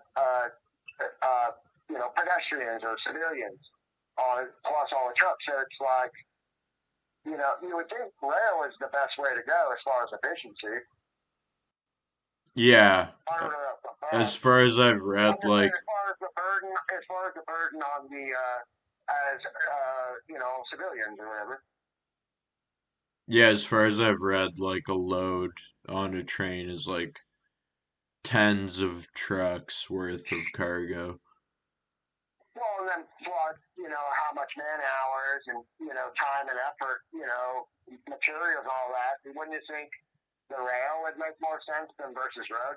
Yeah, 'cause you got two conductors rather than having another 40 drivers. We were just literally there in Texas, up near Fort Worth, Texas, where we're pulling out gate nails from the 1950s off of main lines. That's unheard of. That's crazy. Railroad ties from the 50s. That's, that's a block of wood, so, you know what I mean? I'm sure that's probably like old growth wood and shit, and wood doesn't really exist like that anymore. How was Texas for you guys? Oh, it's an awesome place, man. Okay. It's an awesome place, dude. Yeah, it's great, dude. Like, I don't know about hitchhiking. I can imagine hitchhiking being a pain in the ass for, like, folks and shit. Being, like, in and up in small towns. But when you're on the train in Texas, they're so used to folks getting on and off the train. They're kind of used to it. You know what I mean? As long as you're not, being too much of a prick, you could go and, sit out somewhere, and ask for a couple bucks for some beer or, whatever. But you got to, but once you start acting like a fool and shit like that, yeah, they'll fuck with you. It's just like anywhere else. Yeah, I rubber tramped in like, Texas. oh man, it's Texas, man. They don't put up with no, it ain't nothing like that. I rubber tramped It's a little bit different. there. Houston and all that shit. I've had some rough times down there, but it's been a long time though since then. The world's a different place now, Yeah. You gotta really fuck up to really, to piss off most people, you gotta really, really piss off people. Yeah, when I rubber tramped down there, it was pretty cool. Like, I was living in a trailer towed by an SUV, and no one really minded at all. And Where did you go? Did you just go all around the fucker, I went to Dallas and then Austin and then Waco. Like, I actually visited the Waco Branch Davidian site. Oh yeah, you got it, man. Yeah, you got it. That was kind of cool. There were people pulling out of there too, and they seemed really friendly. Like, they just waved at me at the time, like they were just being nice. The What's museum the was closed, but what's the spot like? Is there still like the foundation and all that shit of the place? And they like, rebuilt it. Like, it's still like a full community. oh, okay, all right. And Damn. now David Who runs it? The Koresh, city or pardon? who runs it? Like the city or the So it's Waco like or? pretty much like, you know how Texas is like mostly ranches and stuff? It's like kind of its own ranch, and then it rebuilt like compounds and stuff like that. They seem to have like a farm and an orchard, and So, now so as it's like privately ran then. yeah, but it's not So like it's still by the original group. Like, they still right, venerate the dude that did the that's cool. Waco thing as like a prophet kind of. Man, because that would be so weird if it was like a fucking city, like you know what I mean, like city hall or whatever. Like, oh, to make some kind of fucking gross like tourist trap or something. Yeah, that's cool though. It's like privately, in like a memorial, type of Yeah, like, situation. oh, remember when we killed all these people? Like, here, have It's a like, museum tour. like maybe it's what it'd be like. Jesus Christ. Yeah, I don't know, I was pretty, like, happy to see that they still, like, do their thing to an extent, you know? Right, that's the thing. Yeah, 'Cause, the train goes right through the. We just rode through there coming up. You can't see it because the train goes just right to town or whatever. But yeah, it's crazy. I had a buddy too who grew up in that town and used to ride trains with us. I obviously wasn't part of all that, but yeah. Damn, that's why you went and go check that out. have you That's guys a free thought of, market thing to go and checking out Austin. pardon? That sounds way cooler than going and checking out Austin. No, I did, MMA in Austin. I went to South Austin Kickboxing Gym and to Eddie Bravo's 10th Planet Gym there. when did you go down? Like when did you come down? Was that like the only time you ever come down to mess around, down south or anything? Or Yeah, it was generally the first time, but I was just road tripping it with my girlfriend at the time. And then, yeah, so we went down the East Coast and then across from, like, I, like, went to Louisiana and, like, Georgia and, like, Texas and then went back up. But I did, like, New Jersey, New York, like, everything along the East Coast and then to the middle and back up. yeah. Fuck, Oh, we haven't been down there to like Austin. Yeah, I remember going there when I was younger. We like just go down like there's this.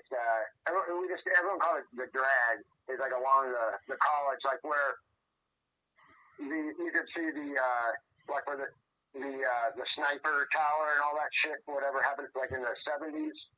yeah. I think it was the '70s that happened.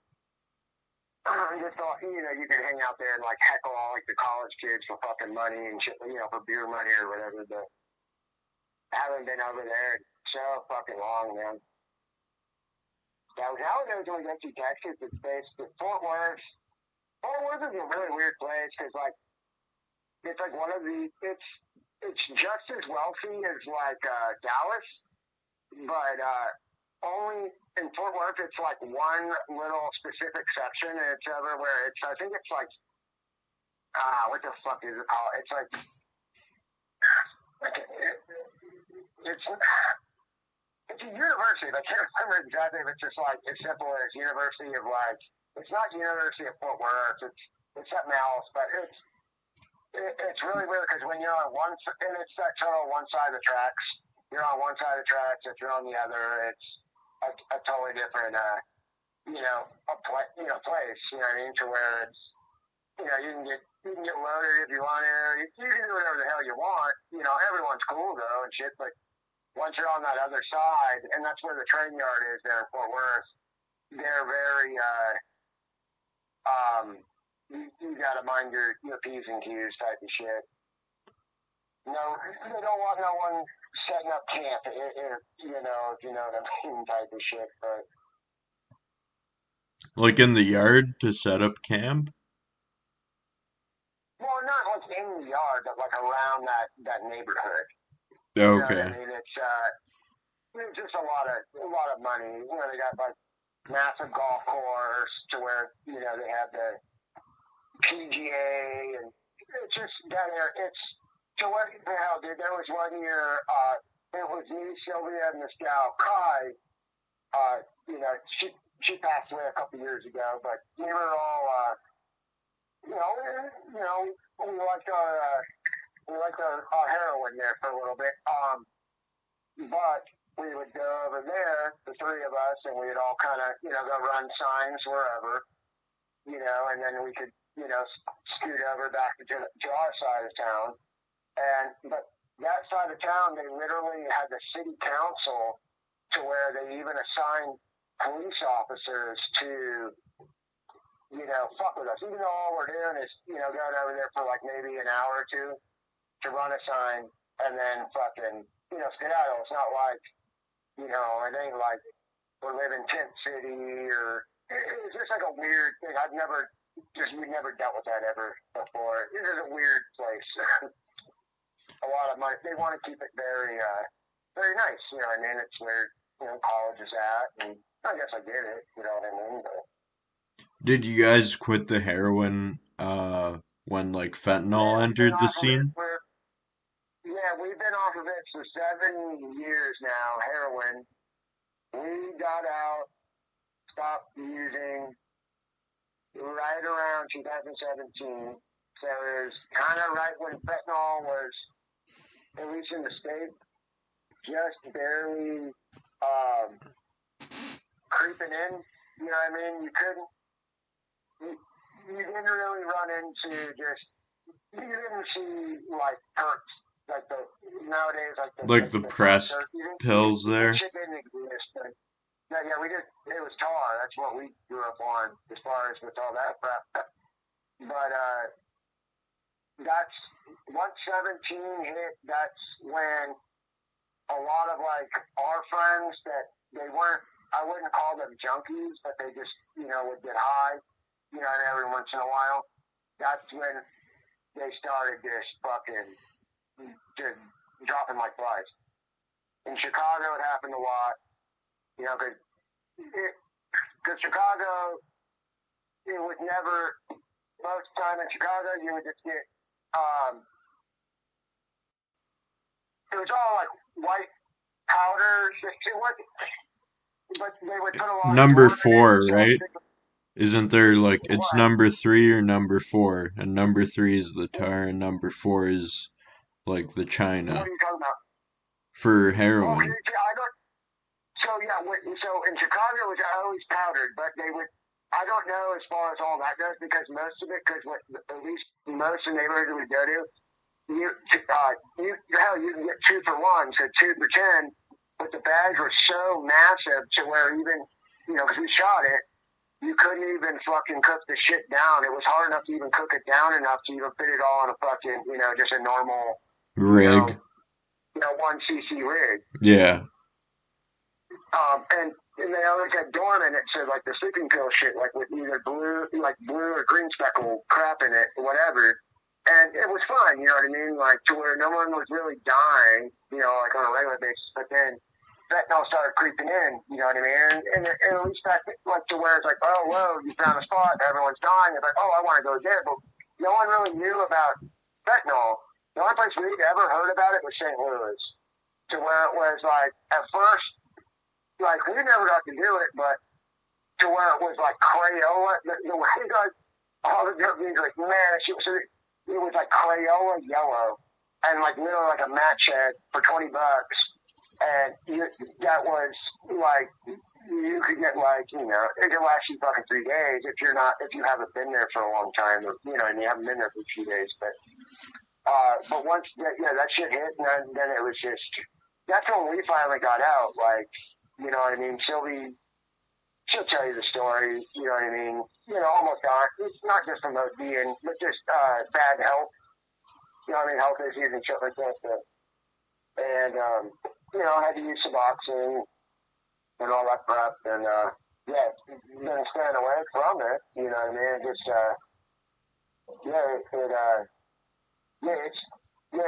it's killed like a whole generation. You know, at least our generation, all our friends, they either have kids or then, you know, they change their lives or they're dead. And it's kind of like a 50-50. Like anywhere from the age of 30 to, you know, let's say 45.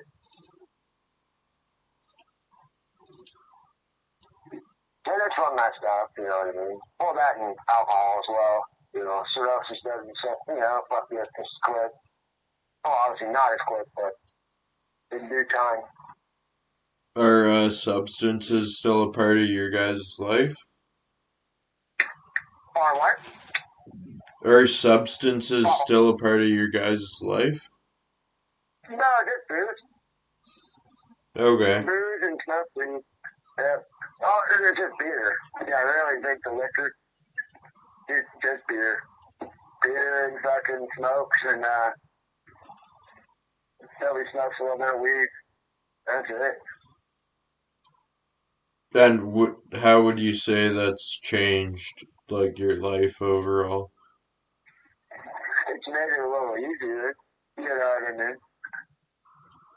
Because it was pretty hard, riding freight and being a dope fiend is,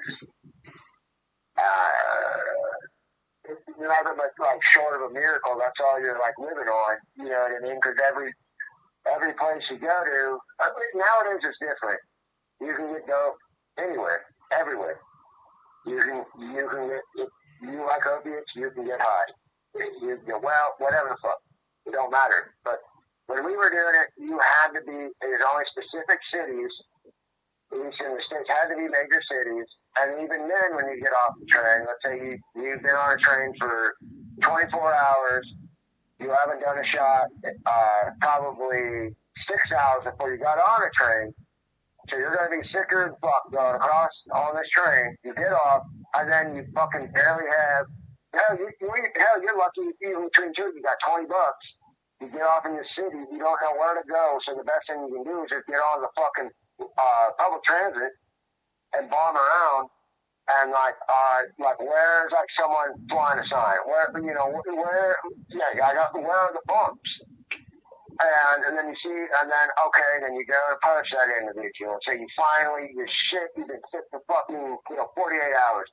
You go and you see this motherfucker, and then it's like, hey dude, and of course they're always gonna be weary of you, what the fuck, this and that. And then you're putting all your trust in this person with your last fucking cup of fuck to where he's gonna cop for you. You're trusting for him. You're trusting in him. And then he disappears. And then they're like, oh my God, now you're really freaking out. So it's like, oh God, now I gotta go come up with $20. And then you gotta try to find somebody else. And it was the most miserable times until you got loaded. Then it was fine. You know what I mean? But riding trains, or especially riding trains, it was just, I could imagine it'd be different if you're in a vehicle or something like that. But then, you don't have so much physical effort you got to put into it. But with the trains, man, it was hell. It wasn't hell because I also forged like relationships with people to where, like, it was weird. I hate to say it, but, like, there was sometimes even, like, junkie camaraderie and shit like that. But now it's strange to me to even see, because everywhere we go, it's the easiest thing in the world to get a hold of. It's so much easier, and it is. It's easier to get a hold of than, it's just as easy to get, like, meth, like heroin or meth, versus, like, let's say weed.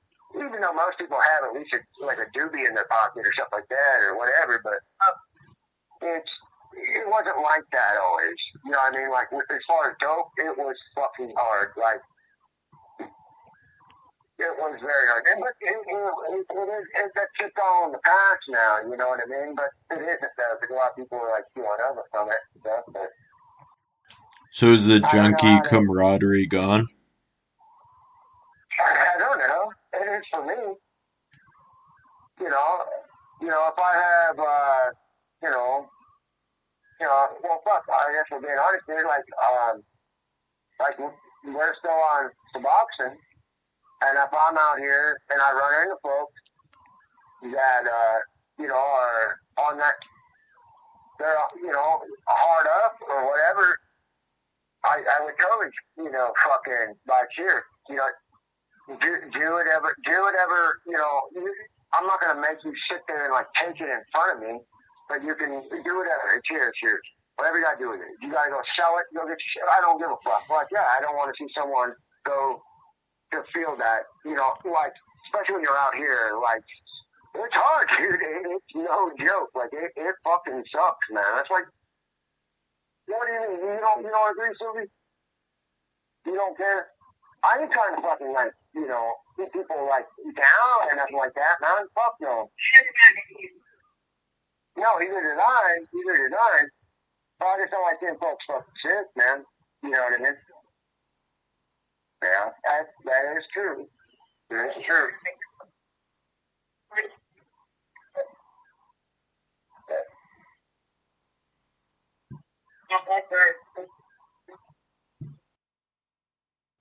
I think you gotta bring the mic closer. I can't really hear Sylvie. Oh, she's just fucking away, dude.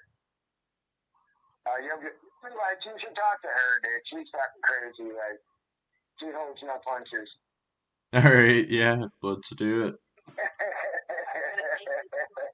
Alright, yeah. A bit of headphones and it's working. Oh, I just took it back. Hello? Hello. Alright, hold on. I'm going to put my headphones on because... Hold on.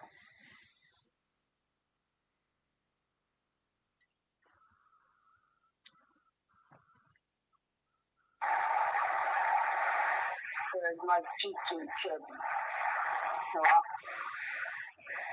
Is that on speaker now? Yeah, I can hear you. Can you hear me? Yeah, there's just more background noise now. Is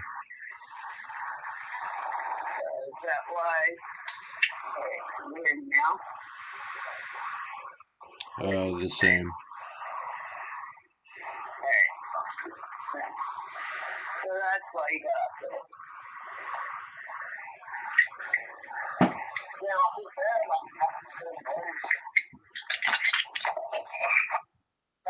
Alright, hello? Oh, yeah, that sounds better. Yeah, well, I just don't like talking on my phone. But it's alright. So. Okay, yeah, sorry about that. No, it's alright. No sweat. Can you hear me now? Yeah, it's a lot clearer. So you had a few things to add to what Noah was saying. Do you want to, like, let us in? Because I'm from audio editing, I could get some of it, probably, but it would just be better to hear it from you directly, Yeah, so I don't know, where are we gonna... I don't know, the only thing I heard was, like, let's see. I heard her talk about turkey shit. Oh. Alright, well, Well, all right. The reason why we quit doing heroin was when we were in St. Louis. Well, before that, we were in Chicago, strung out for the whole summertime until it hit winter, and then I would fly right in front of the FBI building off of, I think it was Western, Roosevelt and Western. I used to fly, and there's the headquarters of the FBI building, and then there's a light where it's in front of like a WIC office, and everybody who came to drive through there, I met like a bunch of famous people there, like the Blackhawks, hockey people. I fucking met a bunch of them. I met, what's his name? Terrence fucking, what's the actor? Hustler and Flow, that movie. Hustle and Flow, the black dude, his name's Terrence. I don't know his last name because I'm on the phone. I would be able to look it up. But I met him. Then I met a bunch of people that like did Chicago Fire, and these were like my regulars who gave me money all the time. But we were just like strung out junkies living in a trailer. Fucking had beef with all the other junkies in town. And then wintertime was coming. And then it was like 10, 15 degrees warmer. They're going to get me down into like -1 in St. Louis. It wasn't in the negatives.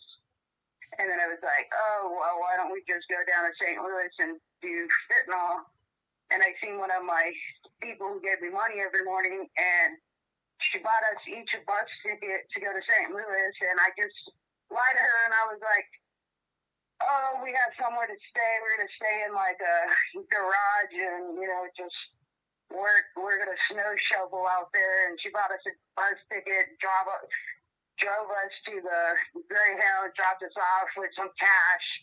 Then once we got to St. Louis, we were just like, doing the junkie shuffle there. She bought us a tent and shit too before we left. And pretty much just like shooting crack and fentanyl in our femoral. Like 3 months later, I think it was like in, February or some shit, I got put in the hospital. And I guess, like, from shooting crack, I had, Is that like when you dissolve it in the vinegar there?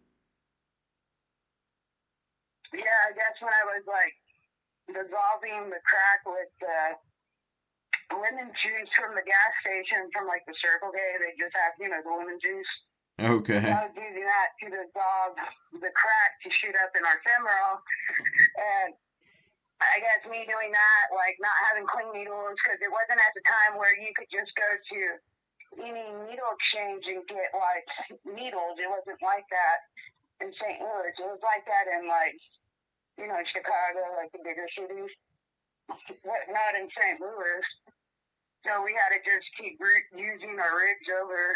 And then I just got like a gnarly blood infection where like one leg was bigger than the other, and I wore a pair of boots. I wore a boot and a slipper on one of my feet because my foot was so swollen and my leg, I couldn't fit into my boot anymore. And one day, like, Noah just, like, coughed and then gave me a little bit to get well, but wouldn't give me my whole shot until I went to the hospital. And then we went to this Jewish hospital first. And they treated me like shit. I was like, fuck this. I would rather die on the off-ramp doing heroin while doing fentanyl with you. We'll call my mom and say goodbye to her and shit. And then I think it was like Christmas or some shit. I fucking OD'd and came back, and Noah like brought me back and was like, all right, this is it. You're going to the fucking hospital. And then I went to the hospital and they committed me for like 3 months. How was 30 months in the hospital? It was great. Like, they treated me super good. They gave me 8 milligrams of Klonopins. I had like 25 milligrams of methadone. They were like keeping me content so I couldn't leave. Pretty much, they just like gave me my own room, had a cot for Noah, my dog Montana, and then my friend Josie and a couple other people, came and like they like drove across country to come visit me. My mom was gonna fly out because pretty much like they said I was gonna die, and that if I was to survive, it would like be a miracle or some shit. Because like the blood affection was so bad, I had to get a blood transfusion of like 7 bags or some shit, like of different like of like O positive blood and shit. Like it's like super bad, but I guess I survived. And then they were like pretty much like the last month they bought me a bus ticket back to California and told us about Suboxone. And they're all like, well, since you have Medi-Cal over here, you should look into Suboxone, like, because if you keep shooting up, you're not going to survive. Do you want to live? And I didn't want to fucking die, And I've been doing heroin since, like, 2014, so I was, like, kind of over it, like, 9 years doing it and shit or whatever, however long. And it was like, whatever. So they bought me a bus ticket back to Sacramento, and my mom and this other lady I knew helped get Noah a bus ticket, and my mom gave him a little bit of money for dope for the bus ride to come back to come meet me in California. And yeah, we fucked up for a little bit, but not nothing too bad, but pretty much been sober since. Like sober off dope there? Huh? Sober off dope? Yeah, sober off heroin. Yeah. Yeah, we haven't touched it since. Do you find like we got on Suboxone. Do you ever find like drinking or smoking like weed or stuff like that makes you feel like it's like do you get cravings from that?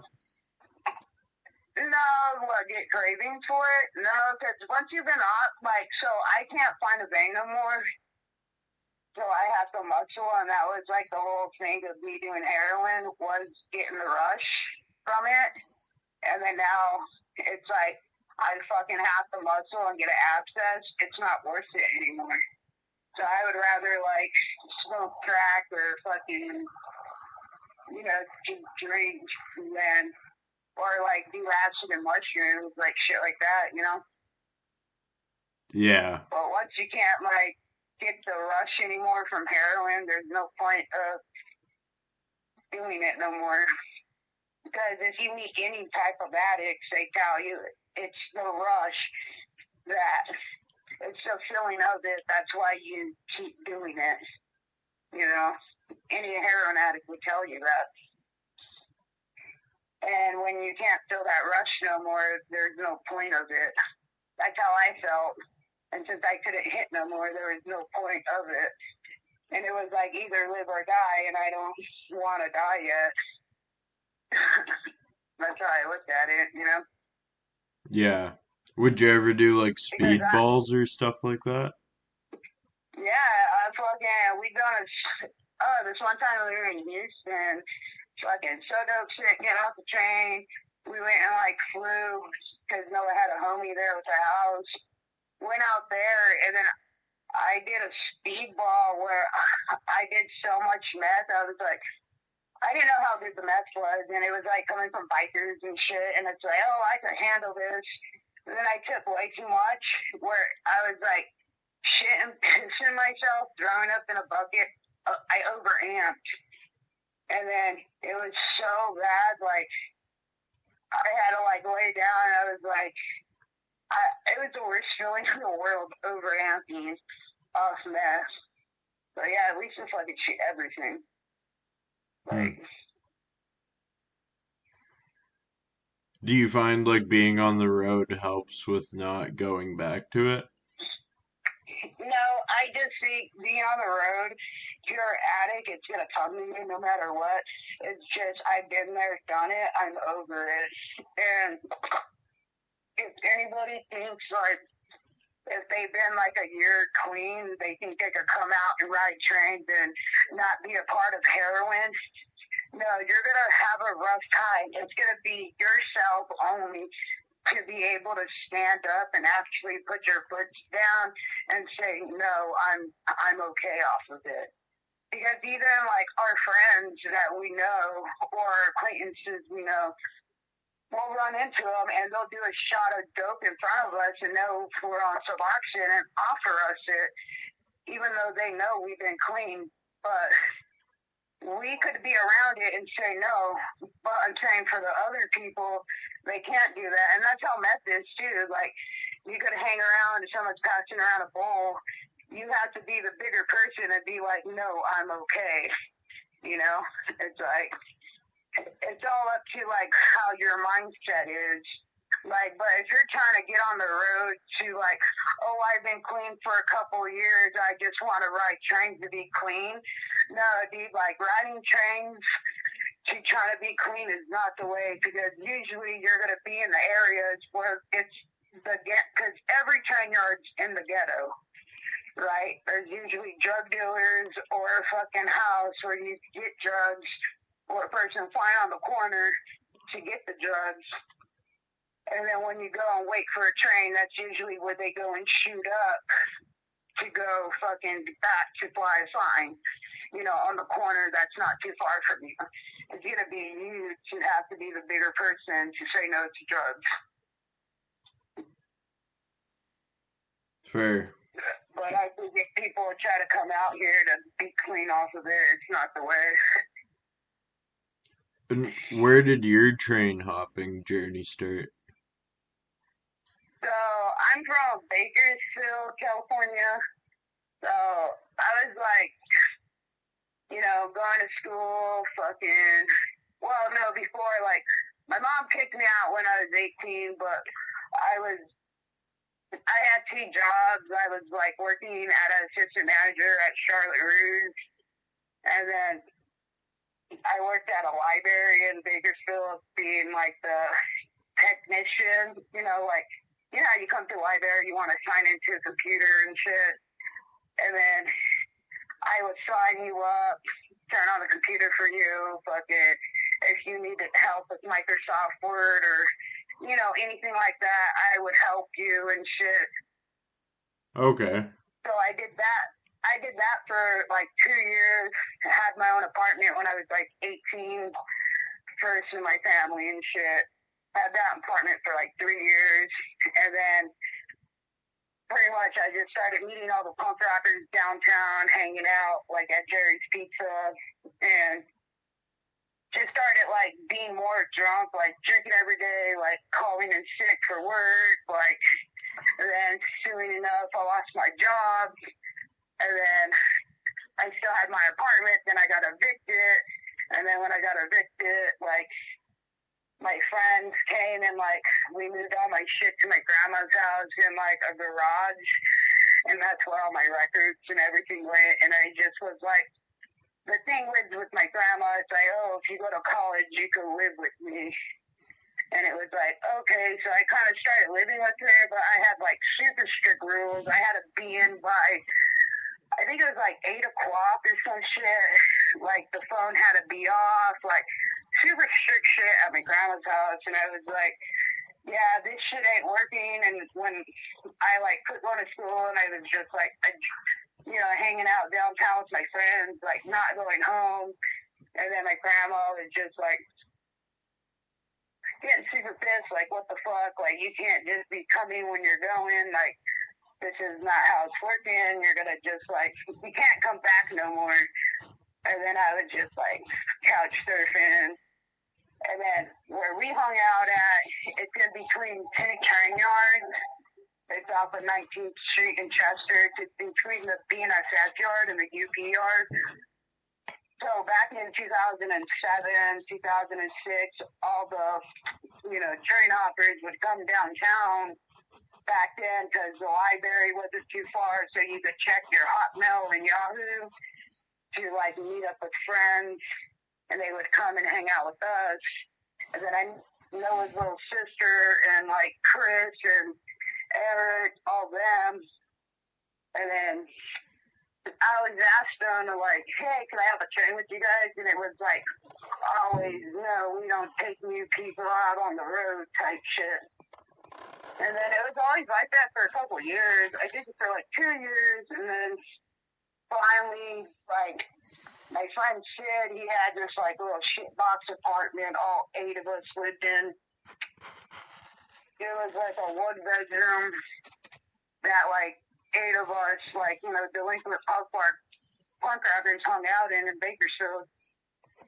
And this chick came with this dude, and she got ditched by the train hopper, and she talking this dude Sid that I knew into, like, quitting his welding job to, like, go off trains with him, with her.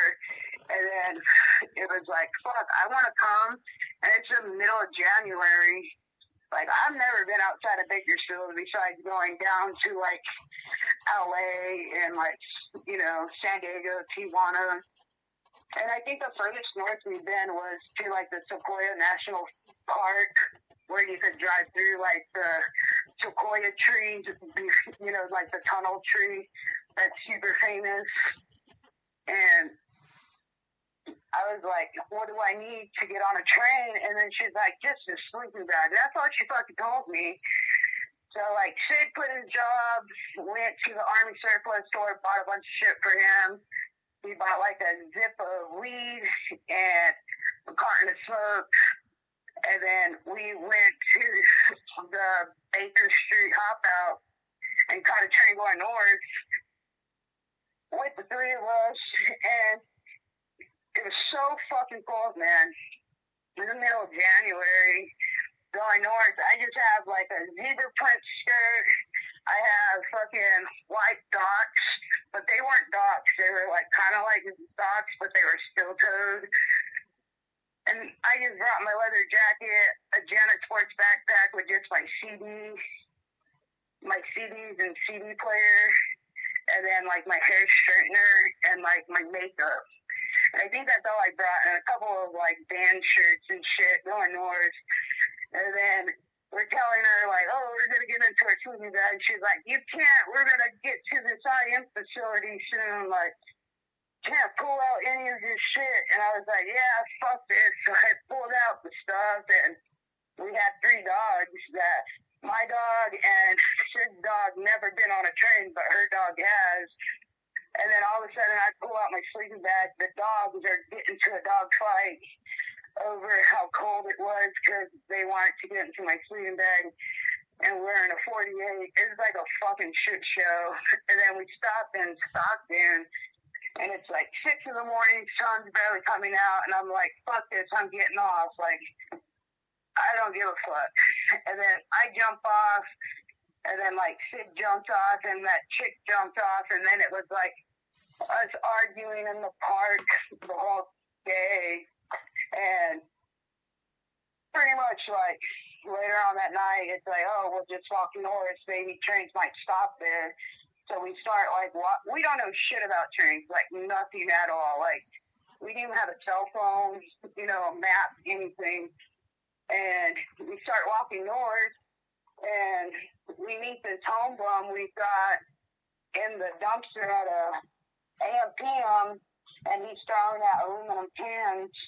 And then he was like, you guys hungry? I just stored a bunch of food from the dumpster, and it's like, yeah, we're hungry, and he gave us a bunch of food. It ended up being an old train rider named Scarecrow. And then I guess he was collecting cans to get heroin, and then I guess he'd been sick and was like, gonna go cop. But since he met us, he was like, oh, I'll ride trains. I'm trying to clean out the shit anyways. And then he pretty much showed us the ropes how to ride trains from there on out.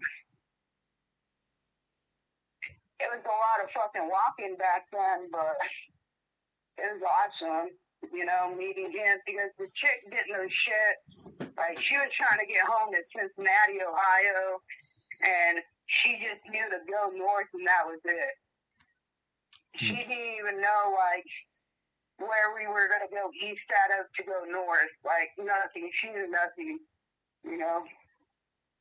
So was that dude the one that showed you where, like, the general crew changes were?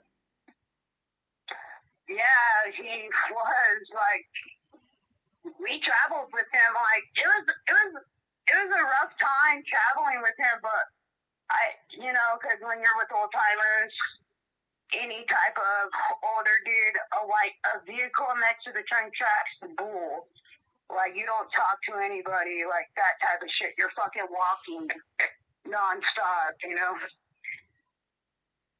But he showed us a bunch of sightings. Yeah, pretty much like what Crew Change tells you about. He told us a bunch of dumpsters that you could go and, like, find cigarettes, food, and dumpsters everywhere. And I relied on many of those places afterwards. Like, we never met back up with him, but Noah met him before. And then, like, we met some person who supposedly killed him, in Coffeeville and shit. Like, but you still see that dude Scarecrow's tags in places. Like, it's in Eugene, he'll have a tag, Eugene, Oregon. He has tag in, let's see, I think KC on the Missouri side. Where? Yeah, Rock Springs, you'll see his tag. There's still tags of him. Do you have any idea of how Scarecrow went out? Huh? Do you have any idea of, like, what went down when he passed, or is that still remain they a were mystery? fighting at a rock quarry, and then dude just, like, kicked them into the rock quarry. And I seen the rock quarry in the town he was talking about. You remember that movie War with the kids? I don't know. No, I don't. No, I'm not familiar.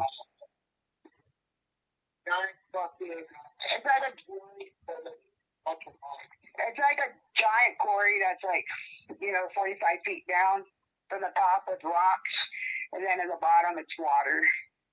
So they, like, this has spotted him? And supposedly that's where dude's body's at. And I guess, like, last year they started draining it. So who knows if, it could all be bullshit if we find out since they started draining it last year. Maybe they might find a body. And if so, then it's true. I don't know. Yeah. Where was this? Like, what area? What area is it? Where it happened? Yeah. It's like in the Missouri area. I don't want to say like the town name and shit, Okay. Because I don't know, I was just thinking you could probably look it up if they found something while draining it. Yeah, like I said, I know a dude, he's like one of our subscribers and shit. He lives in the town of, and he does know the story, and he said if he did hear anything about it, he would hit us up. Okay.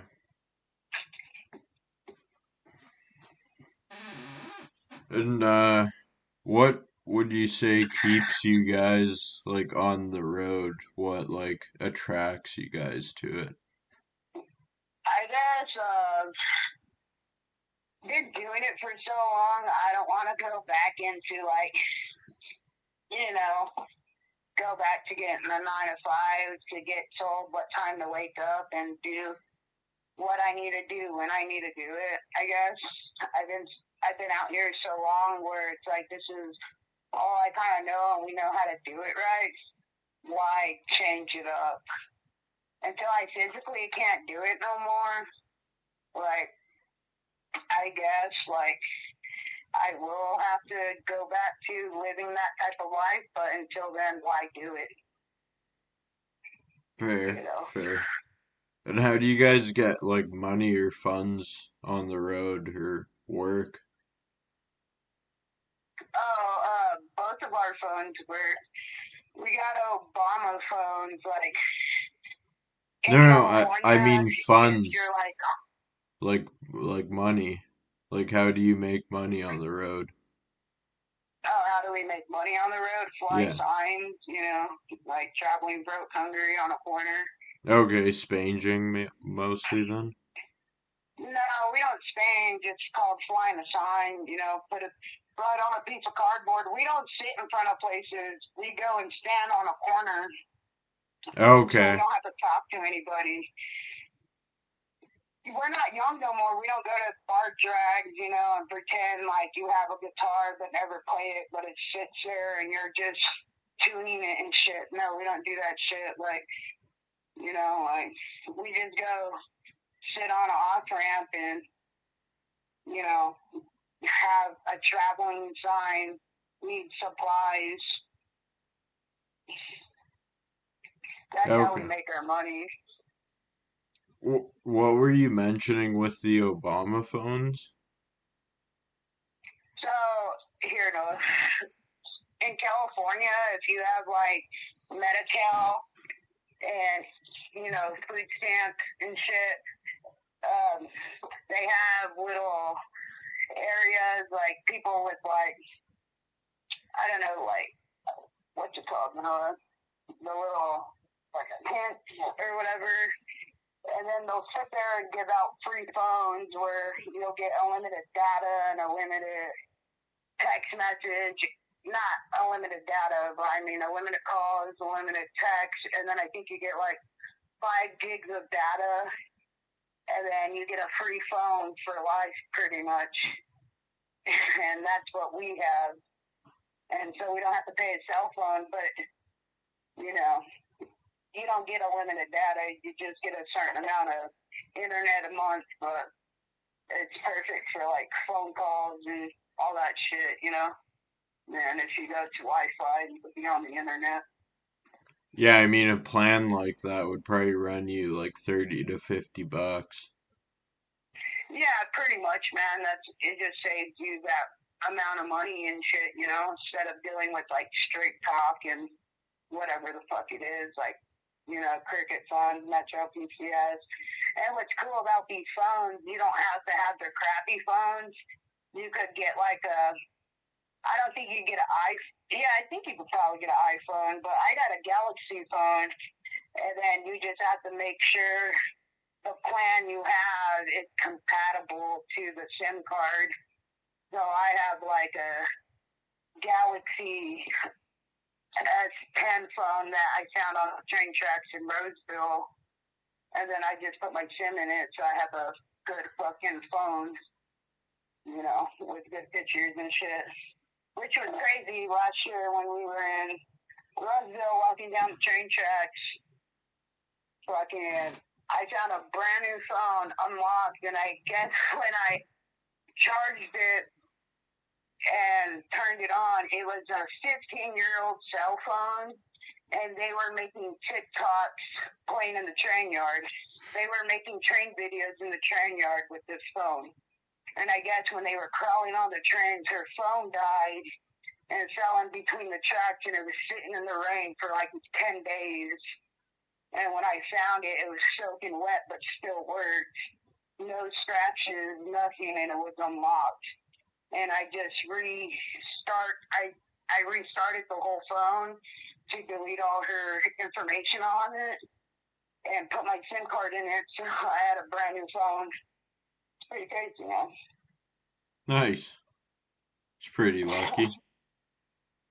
Yeah, but you could see her, she was like 14 years old, 15 years old, with like 2 other young kids, little boys, giggling, like, walking the train tracks, playing on trains. It's pretty funny. Yeah, for sure. When you did the City of the Rails, like Noah mentioned that a lot of it was edited to provide a certain narrative. What did they leave out? And out of that, like, what did you want to actually, like, say, What did they censor that you want to still talk about? Well, when I went to New Orleans. Pardon? Oh, okay, I didn't hear what you, did you say something about New Orleans, or what did you talk No, about? with the City of the Rails. When you did the interview with them, with like the whole iHeartRadio thing, what did they edit or like portray, and like what did they censor that you actually wanted to say out of that interview? So what the lady told me, so I guess it's late because, Dirty Mike, I know you heard of him, Yeah, serial killer. yeah, So he was my buddy, he stood up for me. Like, I did his tattoo on the side of his face, the train tracks. Like, I hung out with him and shit, like, more than once.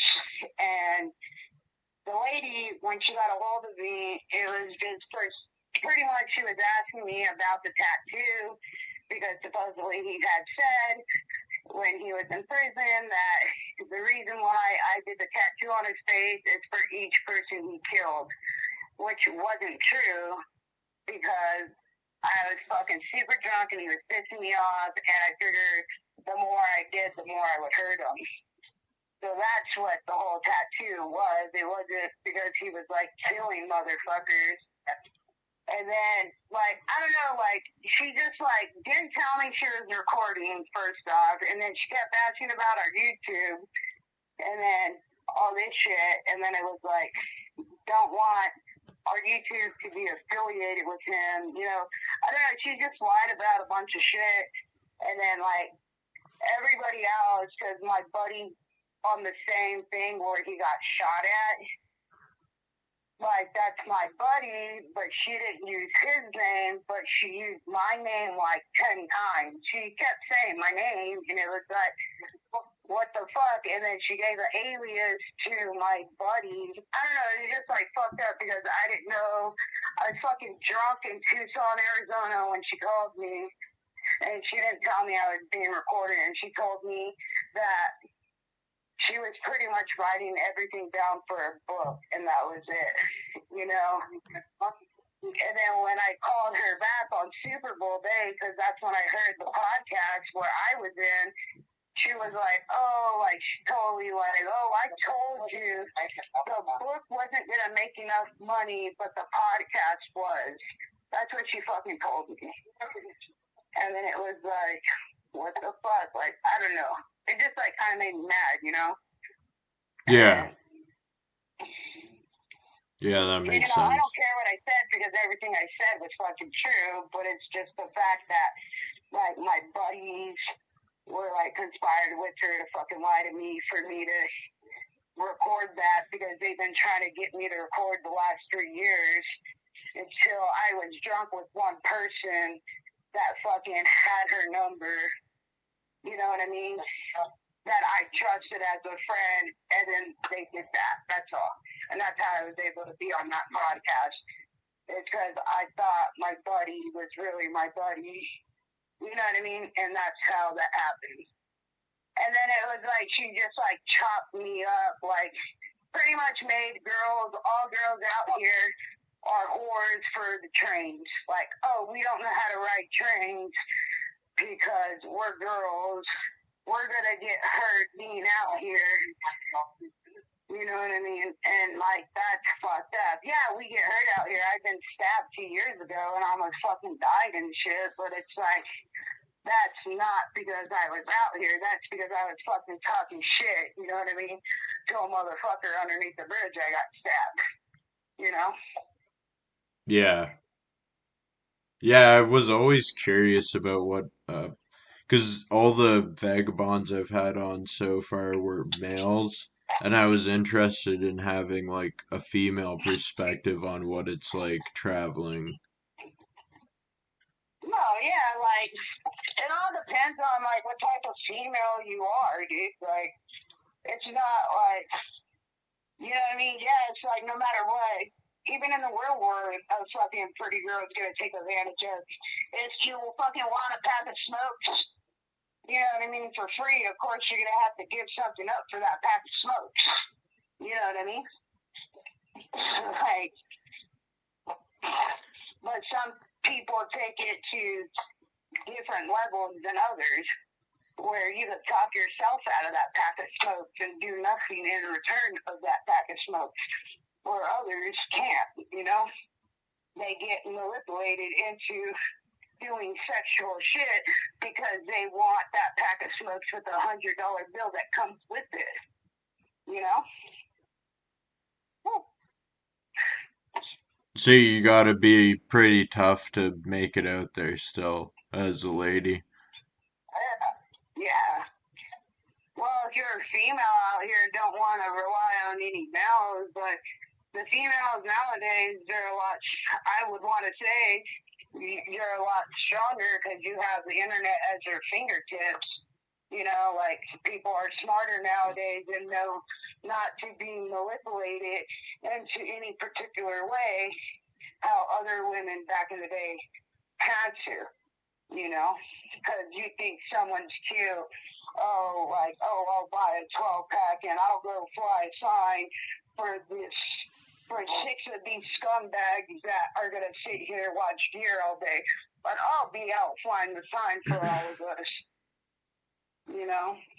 I guess it's like, you want to be like the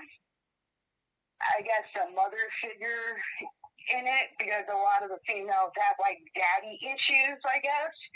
I don't know, you know? Yeah. Yeah, I don't know. It seems like it's just like such a dynamic like situation, you know what I mean? There's But nowadays, it's like, you know, the internet's at its fingertips. Like, everybody could, like, you know, some people do, like, OnlyFans to selling, you know, naked pictures on trains to make a buck, or fucking sell feet pictures, or there's all kinds of ways to make money out here to, like, not have to go fly a sign that you can make straight off your cell phone and not have to go anywhere, you know? I, as a dude, got hit up to sell some of my old, like, socks and boots from vagabonding, which I never had happen before, but it was wild.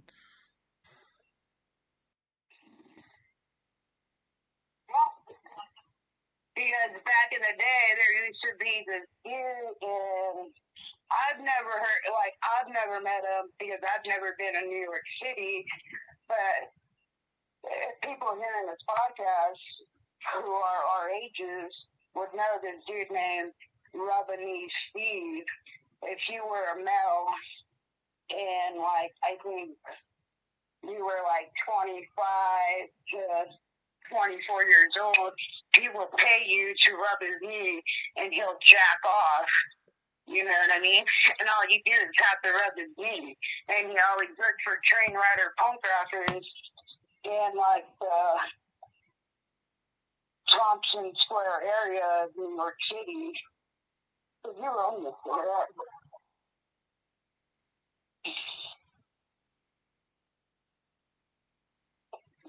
Rub his knees, Steve?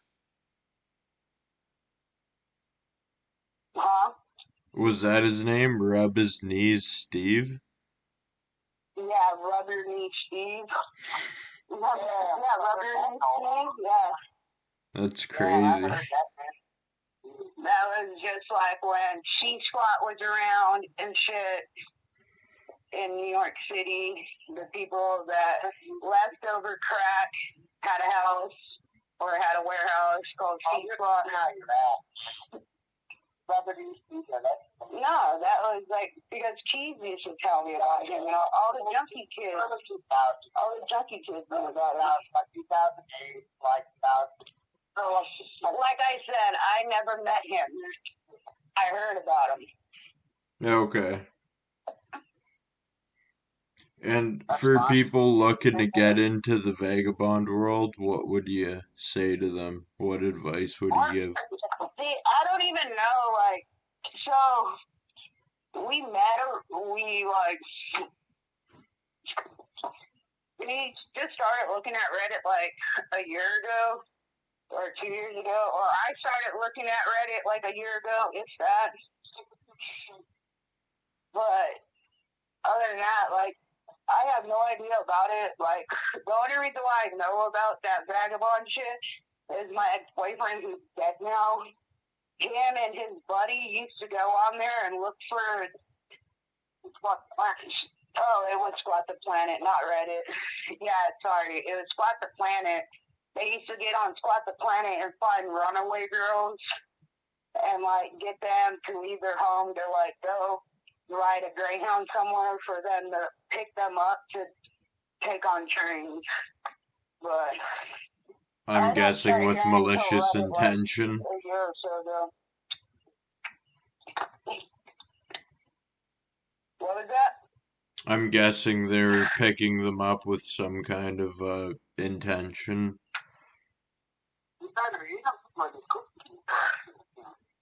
Oh, yeah, I didn't hear you.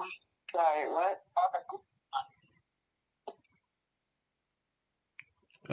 I was just saying I'm guessing they're picking them up with some kind of intention. Yeah, pretty much.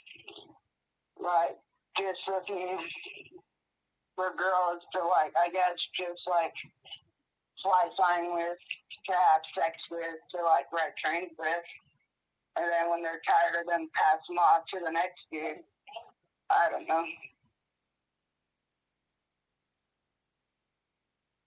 True. Because I met one of the chicks they picked up from Spot the Planet in El Paso, like, this was before me and Miller were together. I think it was like 2011. She had a baby and it was coming from Austin, left her baby with her mom, and didn't even tell her mom she was, like, leaving town until she got to El Paso, then called her mom and told her, like, hey, I'm going to be riding trains with these people.